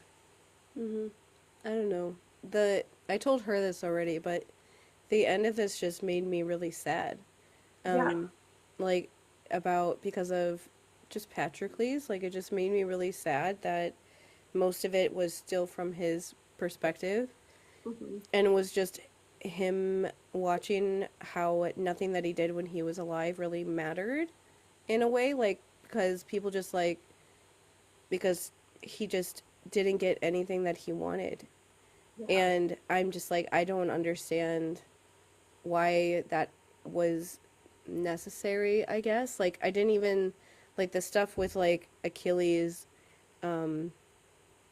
just I don't know. I don't even know how to describe how he was acting, like being so upset and just like saying like the worst stuff to everyone else around him. Mm-hmm. And people in Odysseus just trying to be like a little like peacemaker kind of person in a way of being like, oh, he's just grieving. And it's like, no, this is just what he actually thought this whole time. He's just saying it now because Patroclus is dead and he doesn't feel like he has a reason not to say this stuff anymore. But it was just like, I didn't even care that much about that stuff. Like, I didn't want to read about him grieving Patroclus because he was the entire reason why he was dead. And like they have Briseus, like the so there's a part when after after he like freaks out about him being dead and Briseus is like yelling at him. And when I was reading the book, I was like, I don't know how she wants us to feel about this. Like, does she want us to Wow. agree with her or not? I could not tell. Well, and Um, I like agreed with her. I was definitely yeah, reading all of that. Like, oh my gosh, yes. The part that got me was, she's talking to Achilles and she's saying he fought to save you and your daring reputation because he cannot bear to see you suffer. And it's just like, yeah, she's calling him 100% on his shit. It's like you didn't realize who Patroclus was and what he was doing for you in doing this because I did. And I was like, Curly, you should have ended up with him. yeah. It's just like everyone else knew that like everyone else knew that he was going out there and doing this for you because he cared about you. You could have stopped him. If you really loved him, you could have easily stopped him. And Yeah. you didn't. And so it's like now that he's gone, you're suddenly making this all about you and like dragging Hector's body around and doing all these crazy things and um Well, there's while so much we have to get to. Okay, so I know she trudges ahead forward so fast that like we get to Hector in practically no time. But there's so much in between. So I feel like I also want to call out Thetis so much in these final chapters because her coldness does not make sense when she knows Achilles was at the end of life. So her promising like armor the next day, she said it's used as the word she's talking with compassion. She was talking with winged pity. And the attitude that she has when she's having that conversation with him that appears next in Song of Achilles at least is very much a oh my god, you're gonna die soon. You shouldn't be this sad. Like I can't let you stay this sad. I need to do something. But that's not the Thetis we get. We get very cold, like, are you gonna eat? Like, you know, what the hell was that? Um, I don't know. yeah, and Hector, I feel like you could put so many literary things in the fact that Patroclus puts on the armor, and the next time he goes into battle, he's dead. Hector puts on the armor. Next time he goes into battle, he is dead. There's something symbolic about that armor we could have pointed out here. You like symbolism, girly. We should have done it. Mhm. Let's see. Zeus says, like specifically when he's looking down at Hector putting on the armor, he's like, "You're never gonna return home. This, like, you're going to stay here because the Trojans camped outside of the walls that night, and Andromache, your wife, is never going to be the person to take that armor off of you when you pass." He also like, I don't know. It's just why did we miss these things? Because the gods are here, but they're not. In these last chapters, that's when we're finally getting divine intervention outside of Thetis. And it's like, okay, but we could have put Zeus in here more. We could have put Hera in here more. We could have put Athena in here more. The people that were literally like stepping into the battlefield. Zeus saying that is a big deal. You know, it's saying this armor is fucking cursed and you just put it on. Mhm. um, let's see. When Thetis, hold on, I'm trying to figure out how to do this because she skips around so weirdly in the book. So after that, she gives us the kind of truce between Achilles and Agamemnon. Of course, like I said, this is out of order, but one thing she took out of the true story was he was like, "Look, I'm really sorry. It was the goddess Ruin that did it. She was the one who made me so petulant against you, and I'm really sorry." And he tells Heracles' birth story, but like with Ruin inserted in there, like, oh, when Zeus was telling or proclaiming that a child that's descendant from him is going to be king of the land, that was Ruin that told him to do it because then Hera used that against him and made Eurystheus born first. Like he just inserted that into the story. I feel like it's an Agamemnon character building moment that we could leave in there. let's see. Then Achilles is like so focused on going back for revenge that Odysseus literally has to remind him, like, just because you don't want to eat doesn't mean your troops don't need to refuel. So you should probably let the Myrmidons feast right now, and then we'll go into battle. But like those moments too, it's like Achilles cannot wait. He needs to exact his revenge right then and there. Um, let's see, we have the Briseis part, which again, like, it's hard not to agree with this Briseis of you care more for him in death than you did in life. How could you have let him go? All of these things that we were all thinking ourselves. But then she skips pretty much right to the next battle. And she's talking about how Hector is kind of running away from him. And because he's wearing Achilles' old armor, it looks like Achilles is chasing himself. Yeah, that one. Hold on. Where's my notes about this? So one of the things that Hector says is that he's not going to retreat. He's not going to be a person to retreat. And he really doesn't retreat until the very, very end. Which I don't know. It's just like I have such a hard time with that. Hold on. Hector's your boy. Yeah. I will say, the part when they start talking about, like, a river, that they are in, like, the water in, like, the river, I was like, if this book gives me Poseidon right now, that might make me happy for 10 seconds, and then it wasn't him, and I was like, never mind. Well, what they did was they did the Poseidon battle from Epic almost.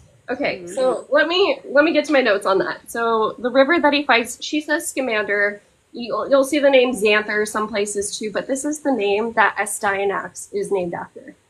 Like the river that he's named after, because he's called Astyanax, he's also called Scamander. So Achilles meets Hector on the battlefield, but he somehow gets away from him. Achilles also runs into a Trojan prince who had escaped the Greeks 12 days ago, and he's begging for mercy. And Achilles says, like, before I would have shown Greeks mercy. I sold many of you guys into slavery instead of killing you, but today, no. And so he kills him. And then we have the river god kind of lashing out of, all of these Trojans, can you at least not do it in my waters? They literally do a ceremony in my waters these people love me. Please don't put their blood in my waters. And Achilles' first answer is like, I won't stop killing the Trojans, but I'll get out of the river. And eventually it does become a struggle with the river. But the thing is that battle does not end with Achilles hitting the river. It does not end, like with Achilles actually physically facing the river in the same way that he does here, where it's like a one-on-one battle. Hera has to step in, and she has to tell Hephaestus, like, do something, please. And Hephaestus lights the land on fire, which boils the river and makes the river stop. Like, that was it. But, yeah, Madeline Miller wrote in this weird, like, they're gonna fight each other, and then Achilles fakes him out and is able to hit him, and then he puts ichor into the river, which cleanses it. Interesting, but yeah, like, I don't know. Because we took out all of the divine intervention that's in the actual Iliad, it can't end like that in her version, I guess. But, I mean, it's interesting that she did give that river god a voice, because even though we don't know it in the sense that she should have mentioned here Scamander is Astyanax's other name. What she says is that, like, the river, he loves Troy and its people. In summer, they pour wine for him as a sacrifice and drop garlands to flow on his waters. Most pious of all is Hector, Prince of Troy. Like, that needs to be emphasized. How much this river means to the Trojan people, how much it means to Hector in particular. That the river itself, like, defends him. Comes out, pops up, is like, fuck no, stop killing Trojans. Were there any other things in my notes before Achilles goes back into battle again? So, let's see. I, like, marked a bunch of pages. Hold on. Oh, I meant to translate something out of Greek, but I didn't. It's something that he says. Remember I said there's somebody who had escaped the Greeks for 12 days, literally, and then got killed. One thing he says to him is, um, the god of war is impartial. He hands out death to the man who hands out death. So, meaning, like, the god of war takes even the victors. I don't know, but like I needed to figure out what was going on with that sentence in Greek. That's beside the point. Let's see. Okay. So when Achilles suits up for battle again, Thetis makes him go out onto the battlefield by like he actually says, "I don't want to leave Patroclus. Like I don't want to leave his body." And she says, "You got it, dude. Like you gotta leave him. You gotta go into battle." And he says, um, "The carrion blowflies will settle into his wounds, gorged deep by the bronze. Worms will bleed and seethe, defile the man's corpse. His life is ripped out. His flesh may rot to nothing." And she says, "I'll find a way to protect him from those swarms, the vicious flies that devour men who fall in battle. He could lie there dead till a year has run its course, and his flesh will still stand firm, even fresher than now." And then the gods imbue Patroclus's corpse with like nectar and ambrosia. And so, like, that's how he doesn't rot. We have his corpse rotting next to Achilles in this version, which, like, it adds an extra layer of grief, I'll admit. But at the same time, like, why did we have to make Thetis such a cold, hard bitch that she's not like, "Look, I'll take care of your friend while you're gone"? Yeah, I don't know. That was all very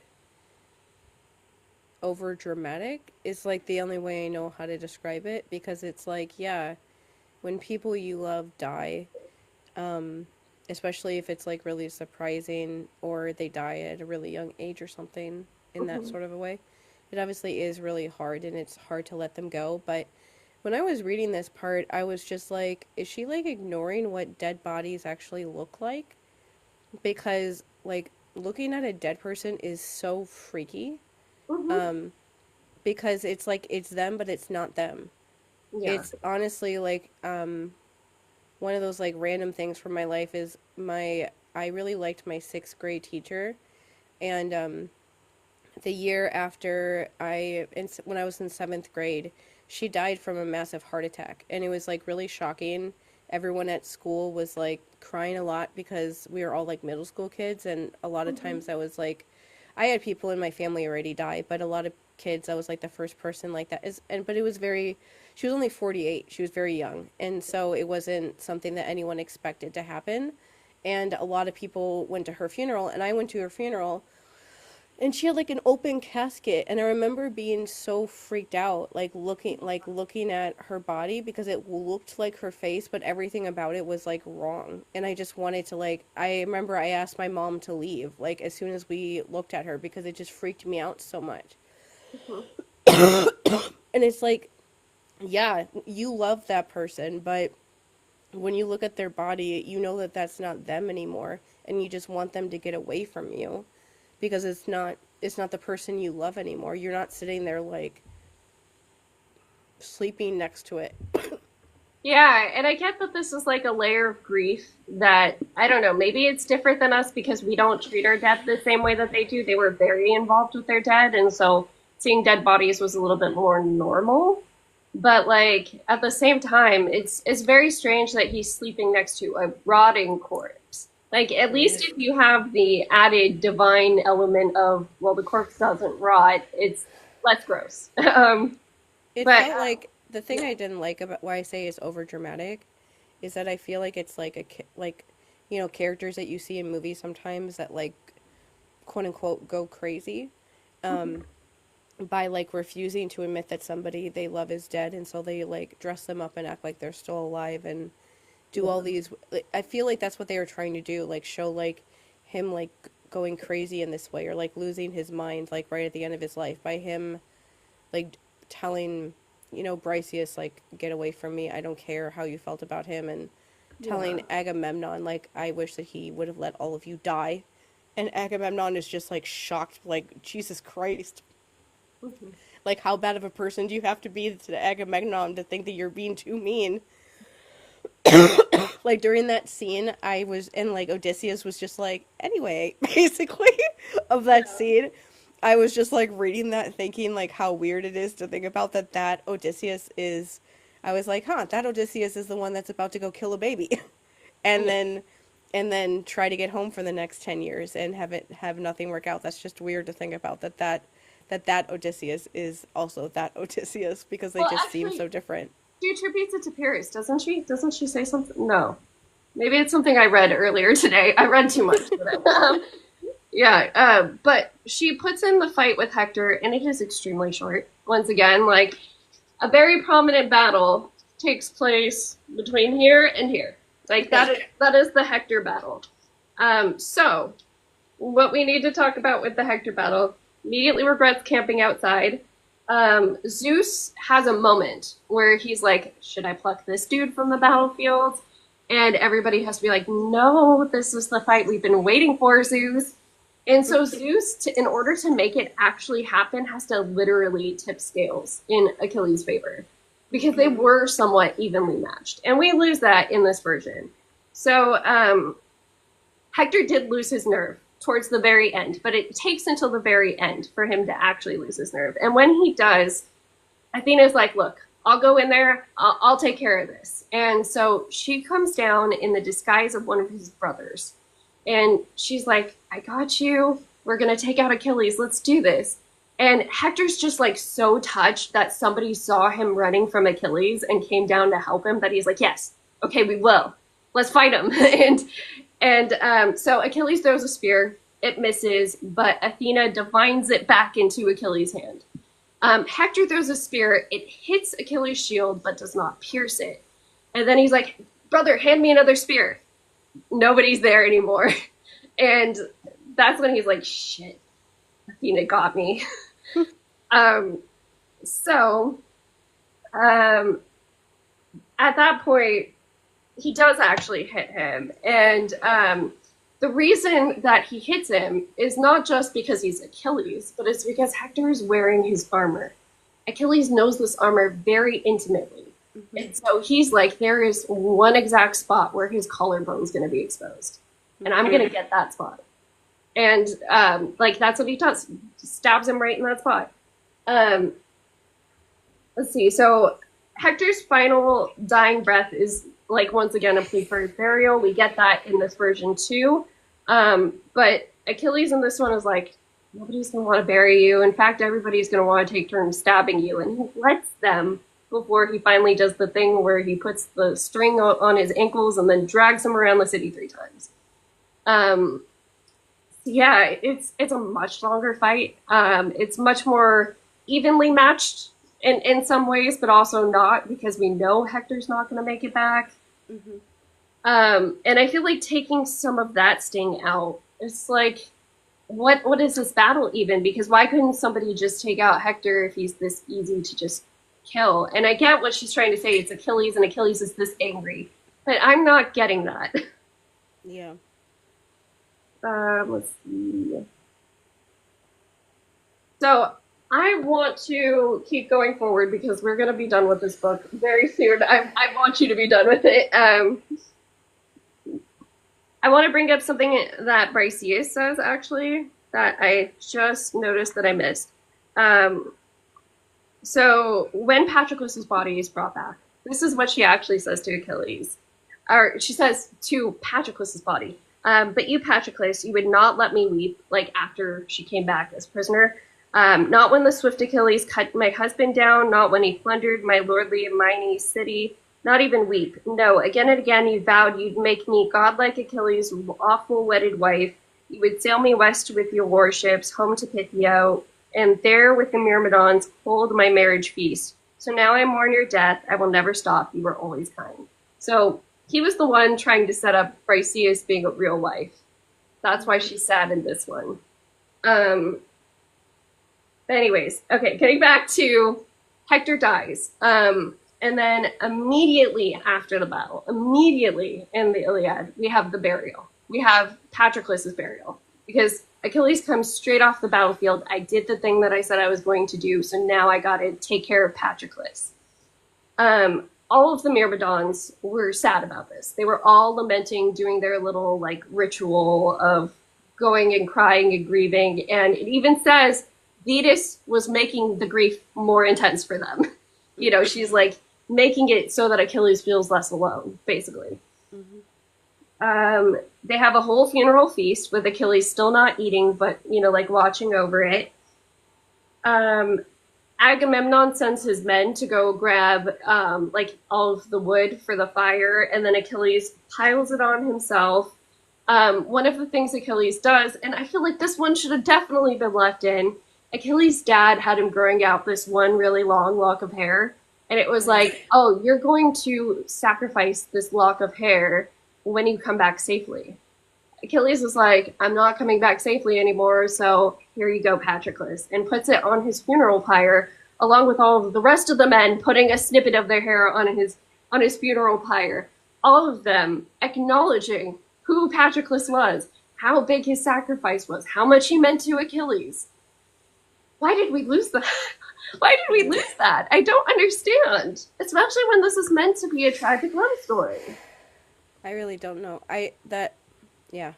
That's all I could really say about this whole end part is like I don't even know like why the things that were shown were shown.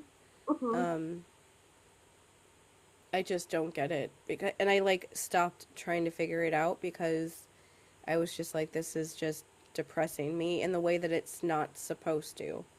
And so I don't even want to try to figure it out. I was just like, I just want to read this so it's like, so I don't have to read it anymore because this is just like sad at this point. And I don't know why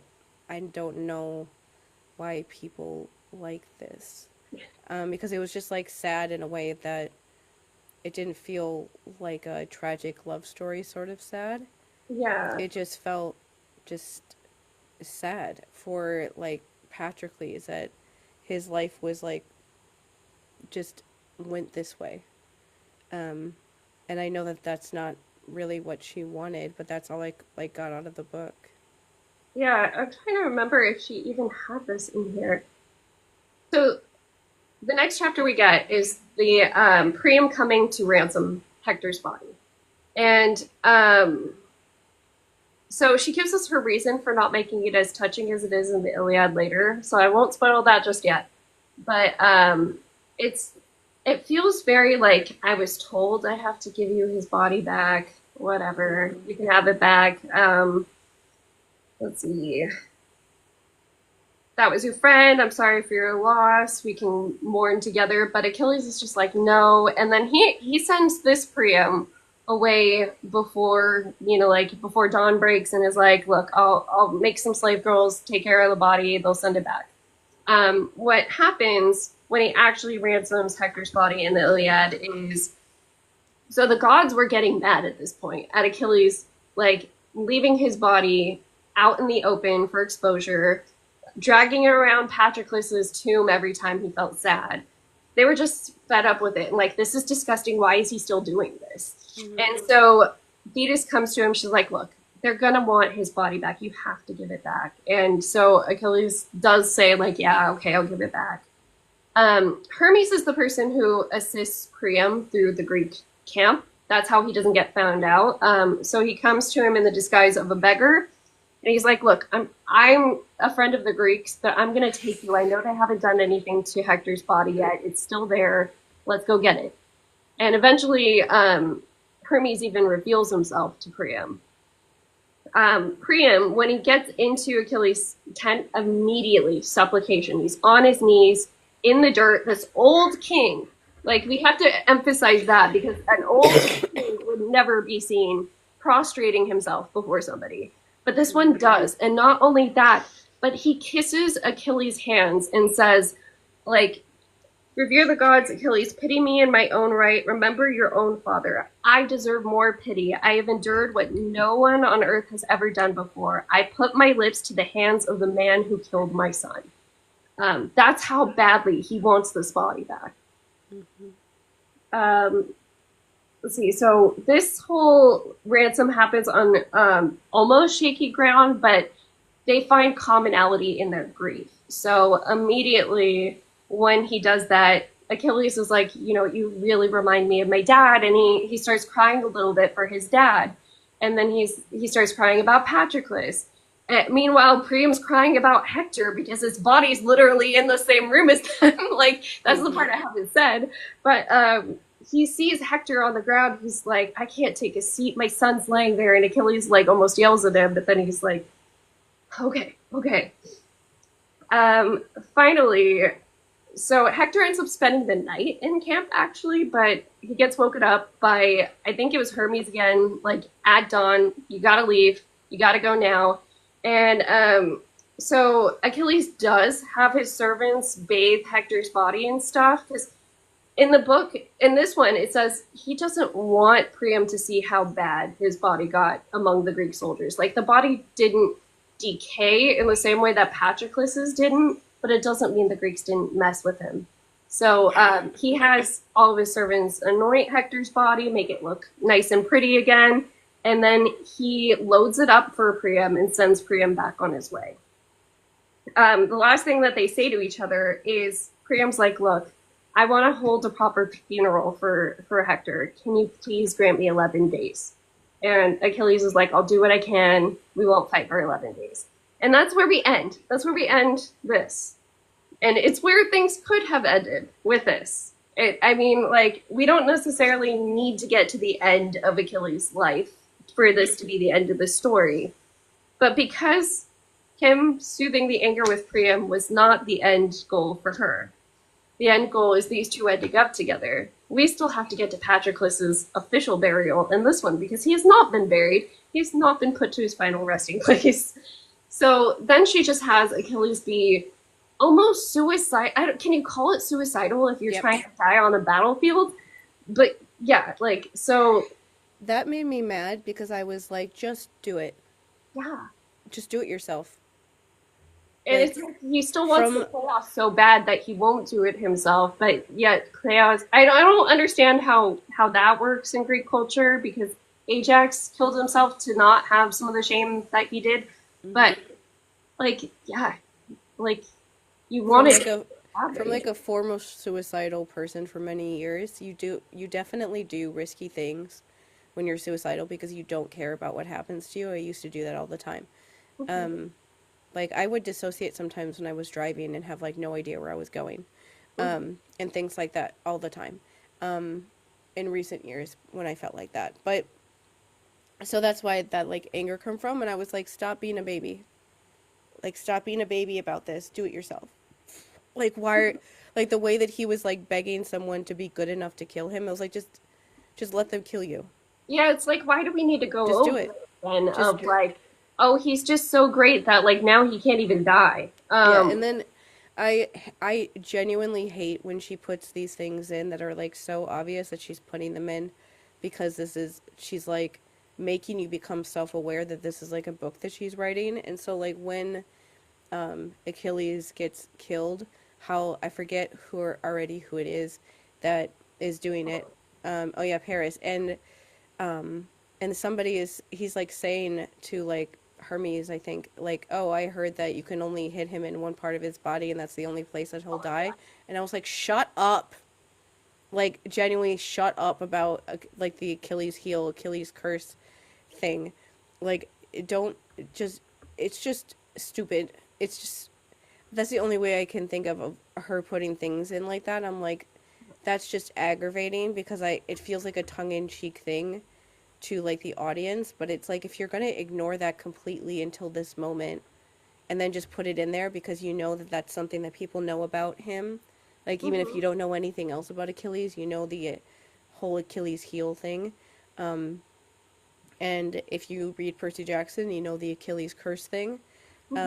And so it's like it's just aggravating that she puts that stuff in there that it's so obvious that I'm like it takes me out of the story. Like you're finally having somebody take Achilles out, and that just like makes it seem like you're almost poking fun at your audience in a weird way. Yeah.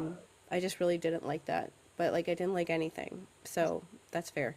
Yeah, and I she's need to very. talk about like the murderous child Oh, and we'll get there. Let me really quickly go through these people that she was like. These are the people that should murder him. So Memnon, the first one that she talks about, is a demigod that's kind of attributed to Ethiopia, son of Dawn and some guy named Tithonus. So with him, he should have been a good match because he's a demigod, but he wasn't. Penthesilea. This is an interesting one because a lot of later works, and especially artwork, like to somehow sexualize this one. So they'll have it either Achilles was falling for her as he was fighting her, and like, it's almost phallic, the spear going in her and stuff. They're trying to make it like a metaphor for sex almost, and it's really uncomfortable. Or they'll I don't know. It's really weird, but they gloss over that one of like, oh, here's this really cool, big, strong lady that I saw, and yeah, she wasn't the one who killed me. I took her out pretty easily. Um, and then we get to he finally gets shot by Paris. Now, in his story, we don't get to his death a lot. There's a few different versions, but I want to bring up one version because of somebody who comes up later. Achilles at one point had seen a Trojan princess named Polyxena, and Polyxena was very cute, very beautiful, and he wanted her. And at one point, him and Priam almost negotiate for him to marry her, and for that to be a truce. Like, I will stop fighting. We can work all of this out if I can have that daughter. And even in some versions, this daughter is like, please give Hector's body back. I will be your slave. Like, this daughter has a connection with Achilles that is, like, debated, but there. People wanted them to be together or something like that. And supposedly in the story where she was being worked out to be a bride, that's when Paris shot Achilles. Achilles was going for a meeting. Paris was hiding out in a bush, and Apollo helped him with the cheap shot. So, making it a little bit more honorable, it's like, oh, you can't make me like Paris more than Achilles. This is wrong. So yeah, then we get to Pyrrhus, the 12-year-old at this point, who's been raised solely by this soulless, cold Venus, this soulless, cold version of her, and basically has no care for humanity at all. One of the very first things he does is take out Briseis. I don't know how Briseis dies. Like, I don't think her death is actually in anything. We have to assume at some point she did die. But and of course, that some point would be after she was given back to Achilles. So who knows what happened to her in between? It's not something people talk about. Mm-hmm. But what Madeline Miller has her do is she tries to escape Pyrrhus by swimming away, because Pyrrhus just does not believe that this woman who his dad stopped fighting for isn't some like goddess in the bed. Like, he's convinced she must be really, really good, like, wife, bride, because otherwise, why would Achilles stop fighting for her? And so he's like, well, I'm going to put that to the test. And that's when she runs away.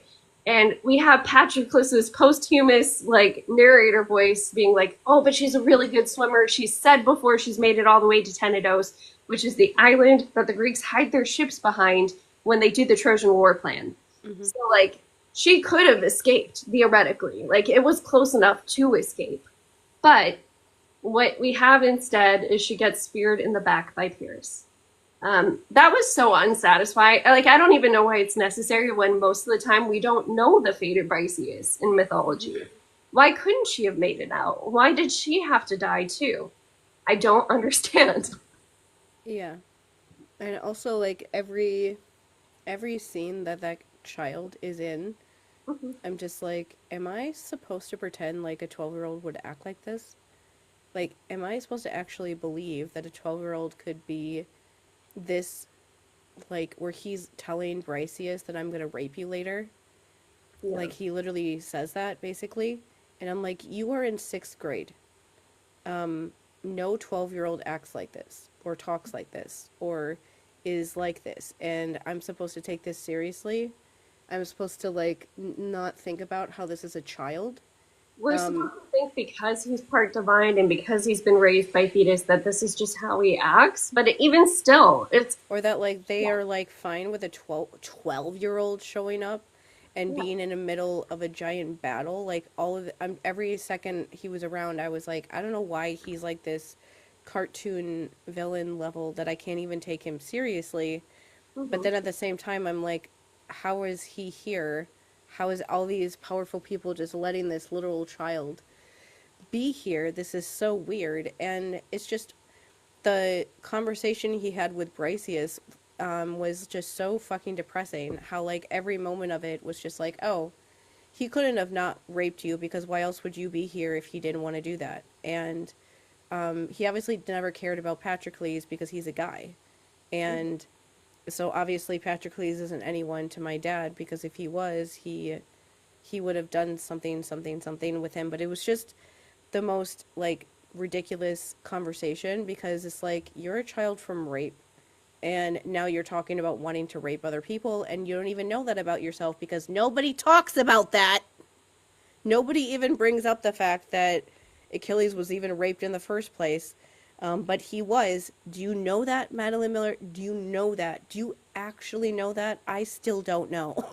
I still don't know if you know that about what happened with Achilles. It freaks me out to this day and always will that I'm not sure she knew that when she wrote this book. It's very strange. But either way, just watching him, I was just like what is going on? Is this supposed to be the most triggering thing to me personally watching this child of that like just be a monster and wanting to like rape every woman, talk about how nobody matters unless you're like married to them or can have sex with them or will have sex with them or something. I don't know. And that because he's a like why did anybody care what this like demon child thought about like where Patroclus and Achilles should be buried? Why does he matter?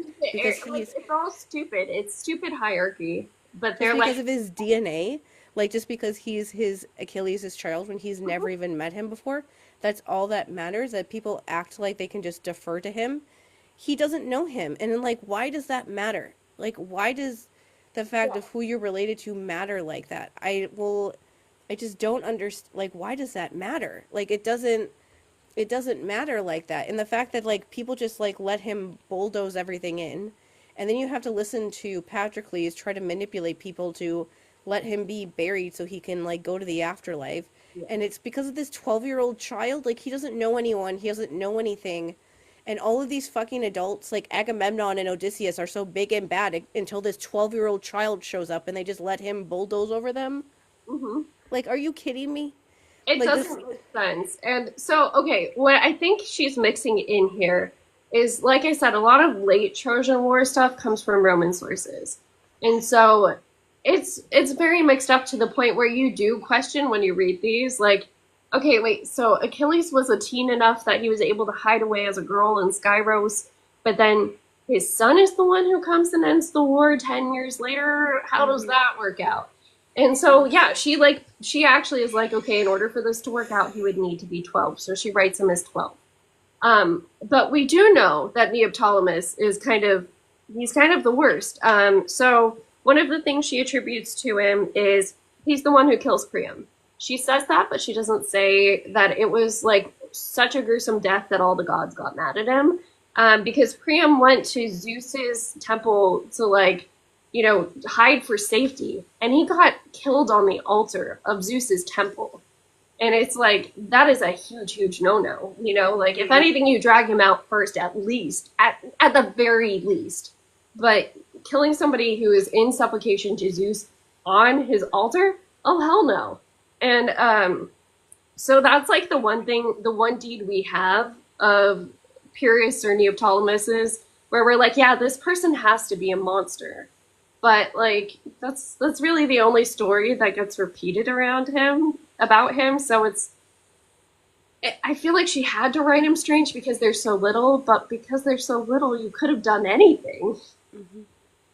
I guess the thing about the end, this end stuff is that like it was like weird mixed messages in a way of like it felt like it was showing in a weird way where like Patroclus is weird narrator spirit was like watching people, seeing how his death affected people, Mhm. and so showing that he did have an effect on people, because Mhm. that is something that's hard to like grasp. That's still hard for me to grasp, even that like I have an effect on people that's Yeah. sometimes positive. Whenever somebody says something to me about how I have like a positive effect on their life, and I'm like, why? Like I still want to say that, like, and I know, and I'm like, yeah, okay, but I still find myself saying that, like, are you sure about that? That's like what my brain thinks. I just don't say it out loud anymore, but it's still very hard for me to like picture myself that way. Mhm. And the way that other people describe me sometimes, I'm like, who the hell is that? Because that's not me. But like, that's kind of what those situations can be, where you kind of see that you do have an effect on people's lives and they do care about you, even if you maybe don't completely get it all the time, they still do. And Mhm. so they started off kind of doing that sort of a thing, but then they brought this stuff in and just showed that like everything that Patroclus cared about doesn't matter anymore and just got destroyed in like 5 minutes. Yeah, so what Shane was referring to is Pyrrhus says like when they decide to make the tomb for Achilles, he's like, okay, we'll put the tomb here. It's just gonna say Achilles. I don't care that you mixed their ashes together. And so Patroclus is wandering around, like his spirit cannot go to its final resting place. We know this is canon with how the underworld works. And so that's part of why his narrative is still hanging around to have all of these little observations. But then it becomes this whole fight to have him buried when literally it was a whole book of the like this is just about the burial. It's about how they played games for his burial and had contests and had a feast and all of that. And then somehow this one's forgotten. This one, nobody even puts a name on his grave marker because it's Achilles' grave marker. And so Patroclus's ghost shows up to Odysseus, knowing that Odysseus was probably the one person he can reason with. Because even if they didn't like each other, Odysseus is wise enough to know my shade is going to be here forever if you don't Mm-hmm. advocate for me. So Odysseus does it, but of course not hard because they weren't friends. And the Greeks leave. They completely leave after this plea, leaving Patroclus unremembered. But then a while later, we don't know how much longer because this is all in ghost shade time. Thetis is sitting by Achilles' grave, and Patroclus starts trying to talk to her. He's like, "Why aren't you with Pyrrhus?" And she disappears, but then she comes back and she decides to sit there again. She's like, "Pyrrhus died," and he's like, "Yeah, well that sucks." And then she starts like trying to remember Achilles, and so Patroclus and her shade, like Patroclus's shade and her start having this conversation about like, tell me about Achilles, and so he starts talking about him. Um, let's see, he says, "You said that Chiron ruined him. You are a goddess and cold and know nothing. You are the one who ruined him. Look at how he will be remembered now, killing Hector, killing Troilus, which is another prince of Troy, for things he did cruelly in his grief. Perhaps such things pass for virtue among gods, but how is there glory in taking a life? We die so easily. Would you make him another Pyrrhus? Let the stories of him be something more?" Um, and then she says, "What more could the stories be?" And here's where I have to go on a rant about her bashing us over the head with Classics 101. Because Patroclus's ghost says he can be remembered for returning Hector's body to Priam. And if you've ever taken any classics course where you read the Iliad, you talk about how, the first word is Manon, it's rage, wrath of the gods, like such a powerful wrath word that is only ever used in connection with the gods and Achilles. And that rage is not soothed until he has that little meeting with Priam and they grieve together and they bond for a second. So she's saying the only reason that we remember Achilles and Patroclus and Hector and this whole story this way is because Patroclus's ghost told Thetis this is how he should be remembered. And when he's trying to say all of the things that he loved about him in life, his skill with the lyre, his beautiful voice, he took the girls in, and Thetis is like, "That was you, bro." And he's like, "Okay," but he still did it. And let's see, there's like no substance to anything he's saying of like these are things we can remember Achilles for, which just goes back to how I cannot get over how flat this Achilles and Song of Achilles is.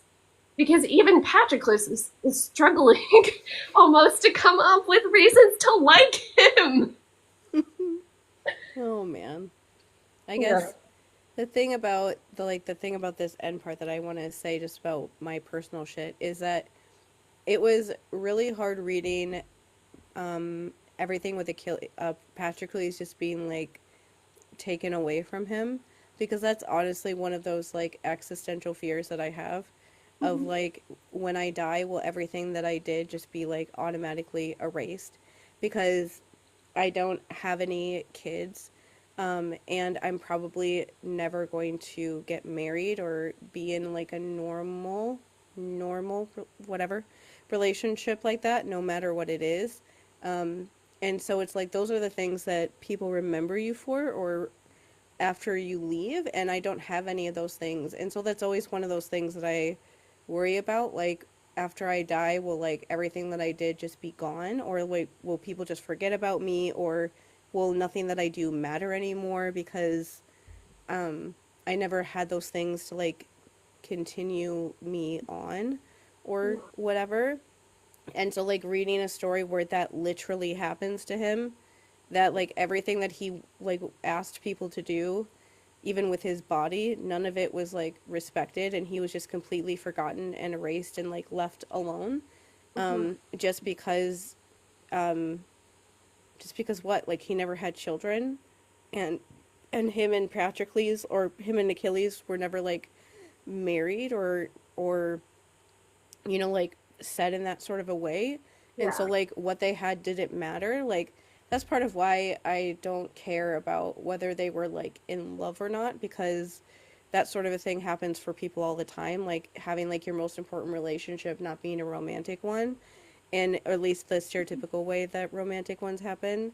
Yeah. And so that was really hard, because I was like, this is literally everything that I wonder about my life, and there's no way that I'll ever know if that will actually happen or not. I just have to like trust that it won't.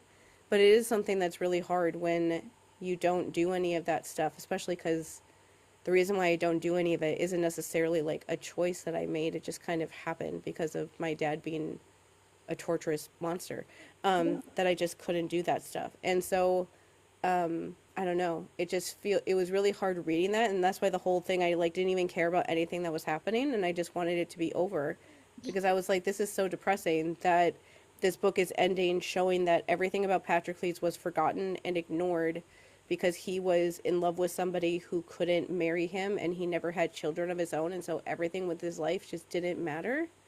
Mm-hmm. Um, it's like proving what everybody said about him, like Thetis said about him, correct. And I don't know why they would end the book like that, because that was really depressing. Yeah. It was all super depressing, and it's like none of the Greeks felt that way about Patroclus. From like textual evidence, they mourned with Achilles. They also protected his body. They wanted him to come back. They wanted him to have a proper burial.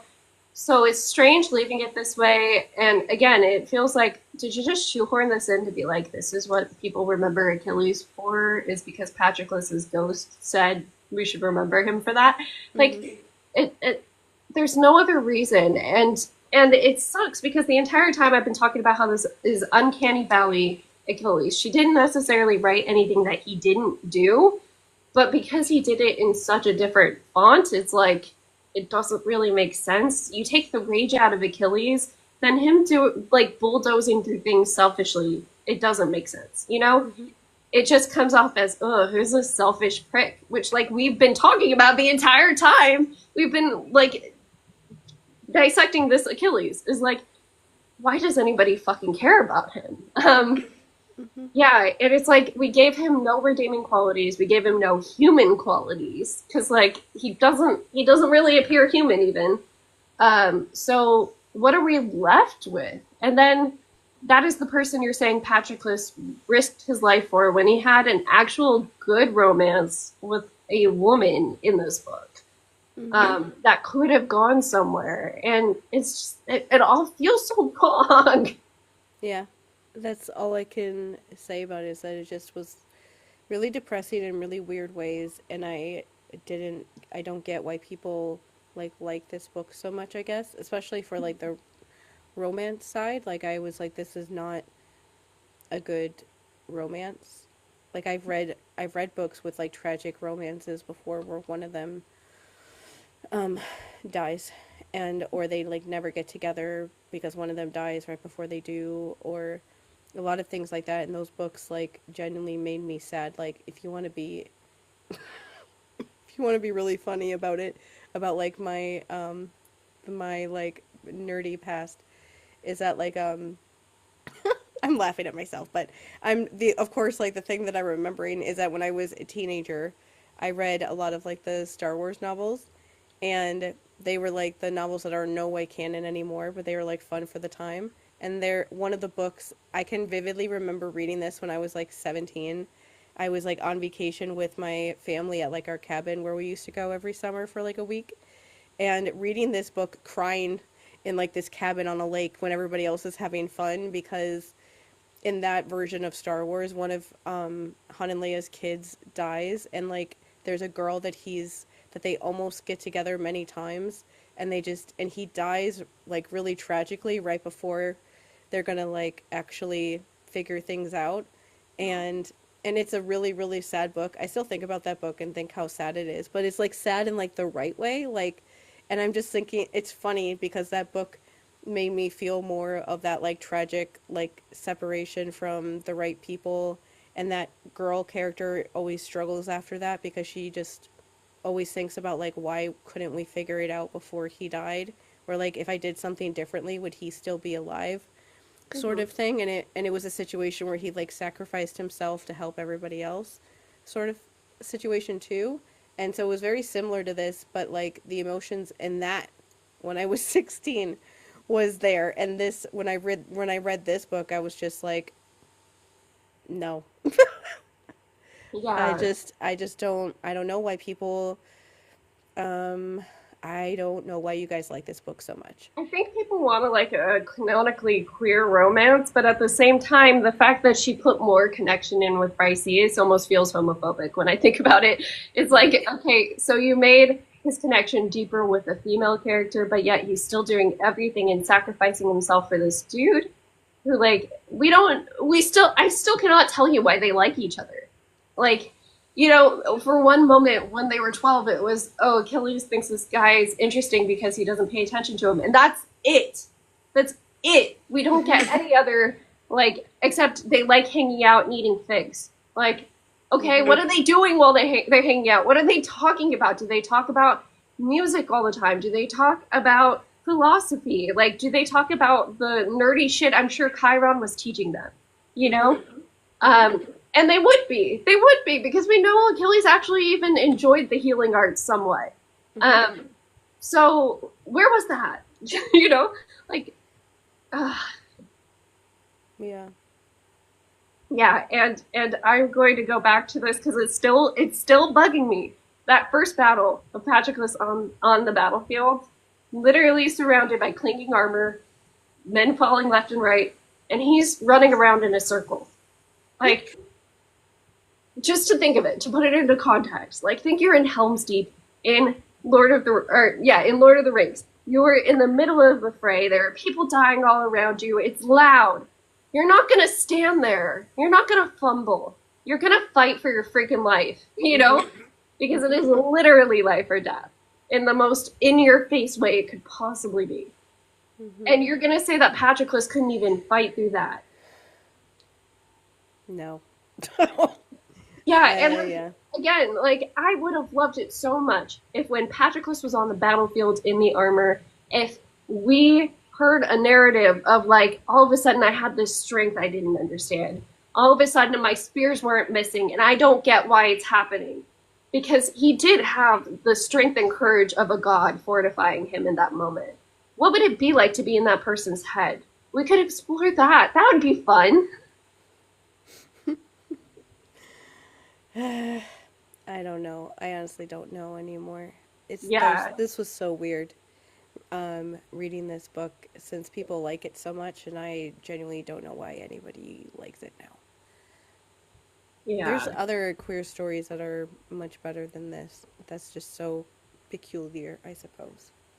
Yeah. Well, and I can say yay in a couple places of like, yay, this gets people a little bit more interested in Greek mythology, and Hmm. yay, it gets people at least picking into Achilles and Patroclus as characters a little bit more, both in the original text and in this one.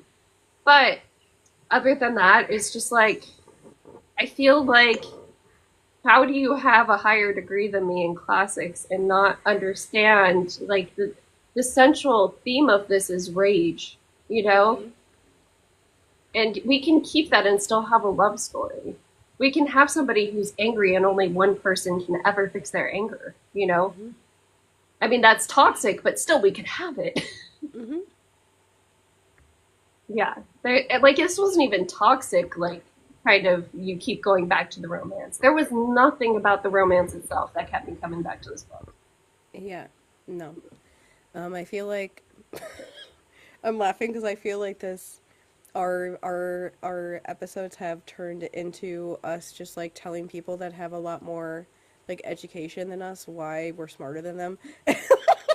And but it's not like in like a cocky sort of way, but it's just like let me teach you something real quick about these things that you're missing, and I genuinely don't know why you're missing them, but I'm just going to keep talking because you somehow missed them and you can't make me shut up. And so I'm just going to do that because somebody should.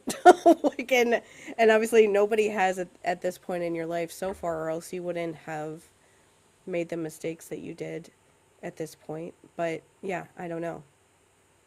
It's very confusing. Either way, this was like a wild like 5 months not reading Percy Jackson books Yeah, I'm for so that glad to long. be back to Percy Jackson after this, because yeah, we need a break from the adaptations a little bit. And I know Rick is technically still an adaptation, but at least he's actually adapting it and taking it out of an original story and being like, what would these characters do in a modern society? Well, and honestly, to be fair, like what I was just saying about like tragic love stories, there's like multiple of those Multiple, yeah.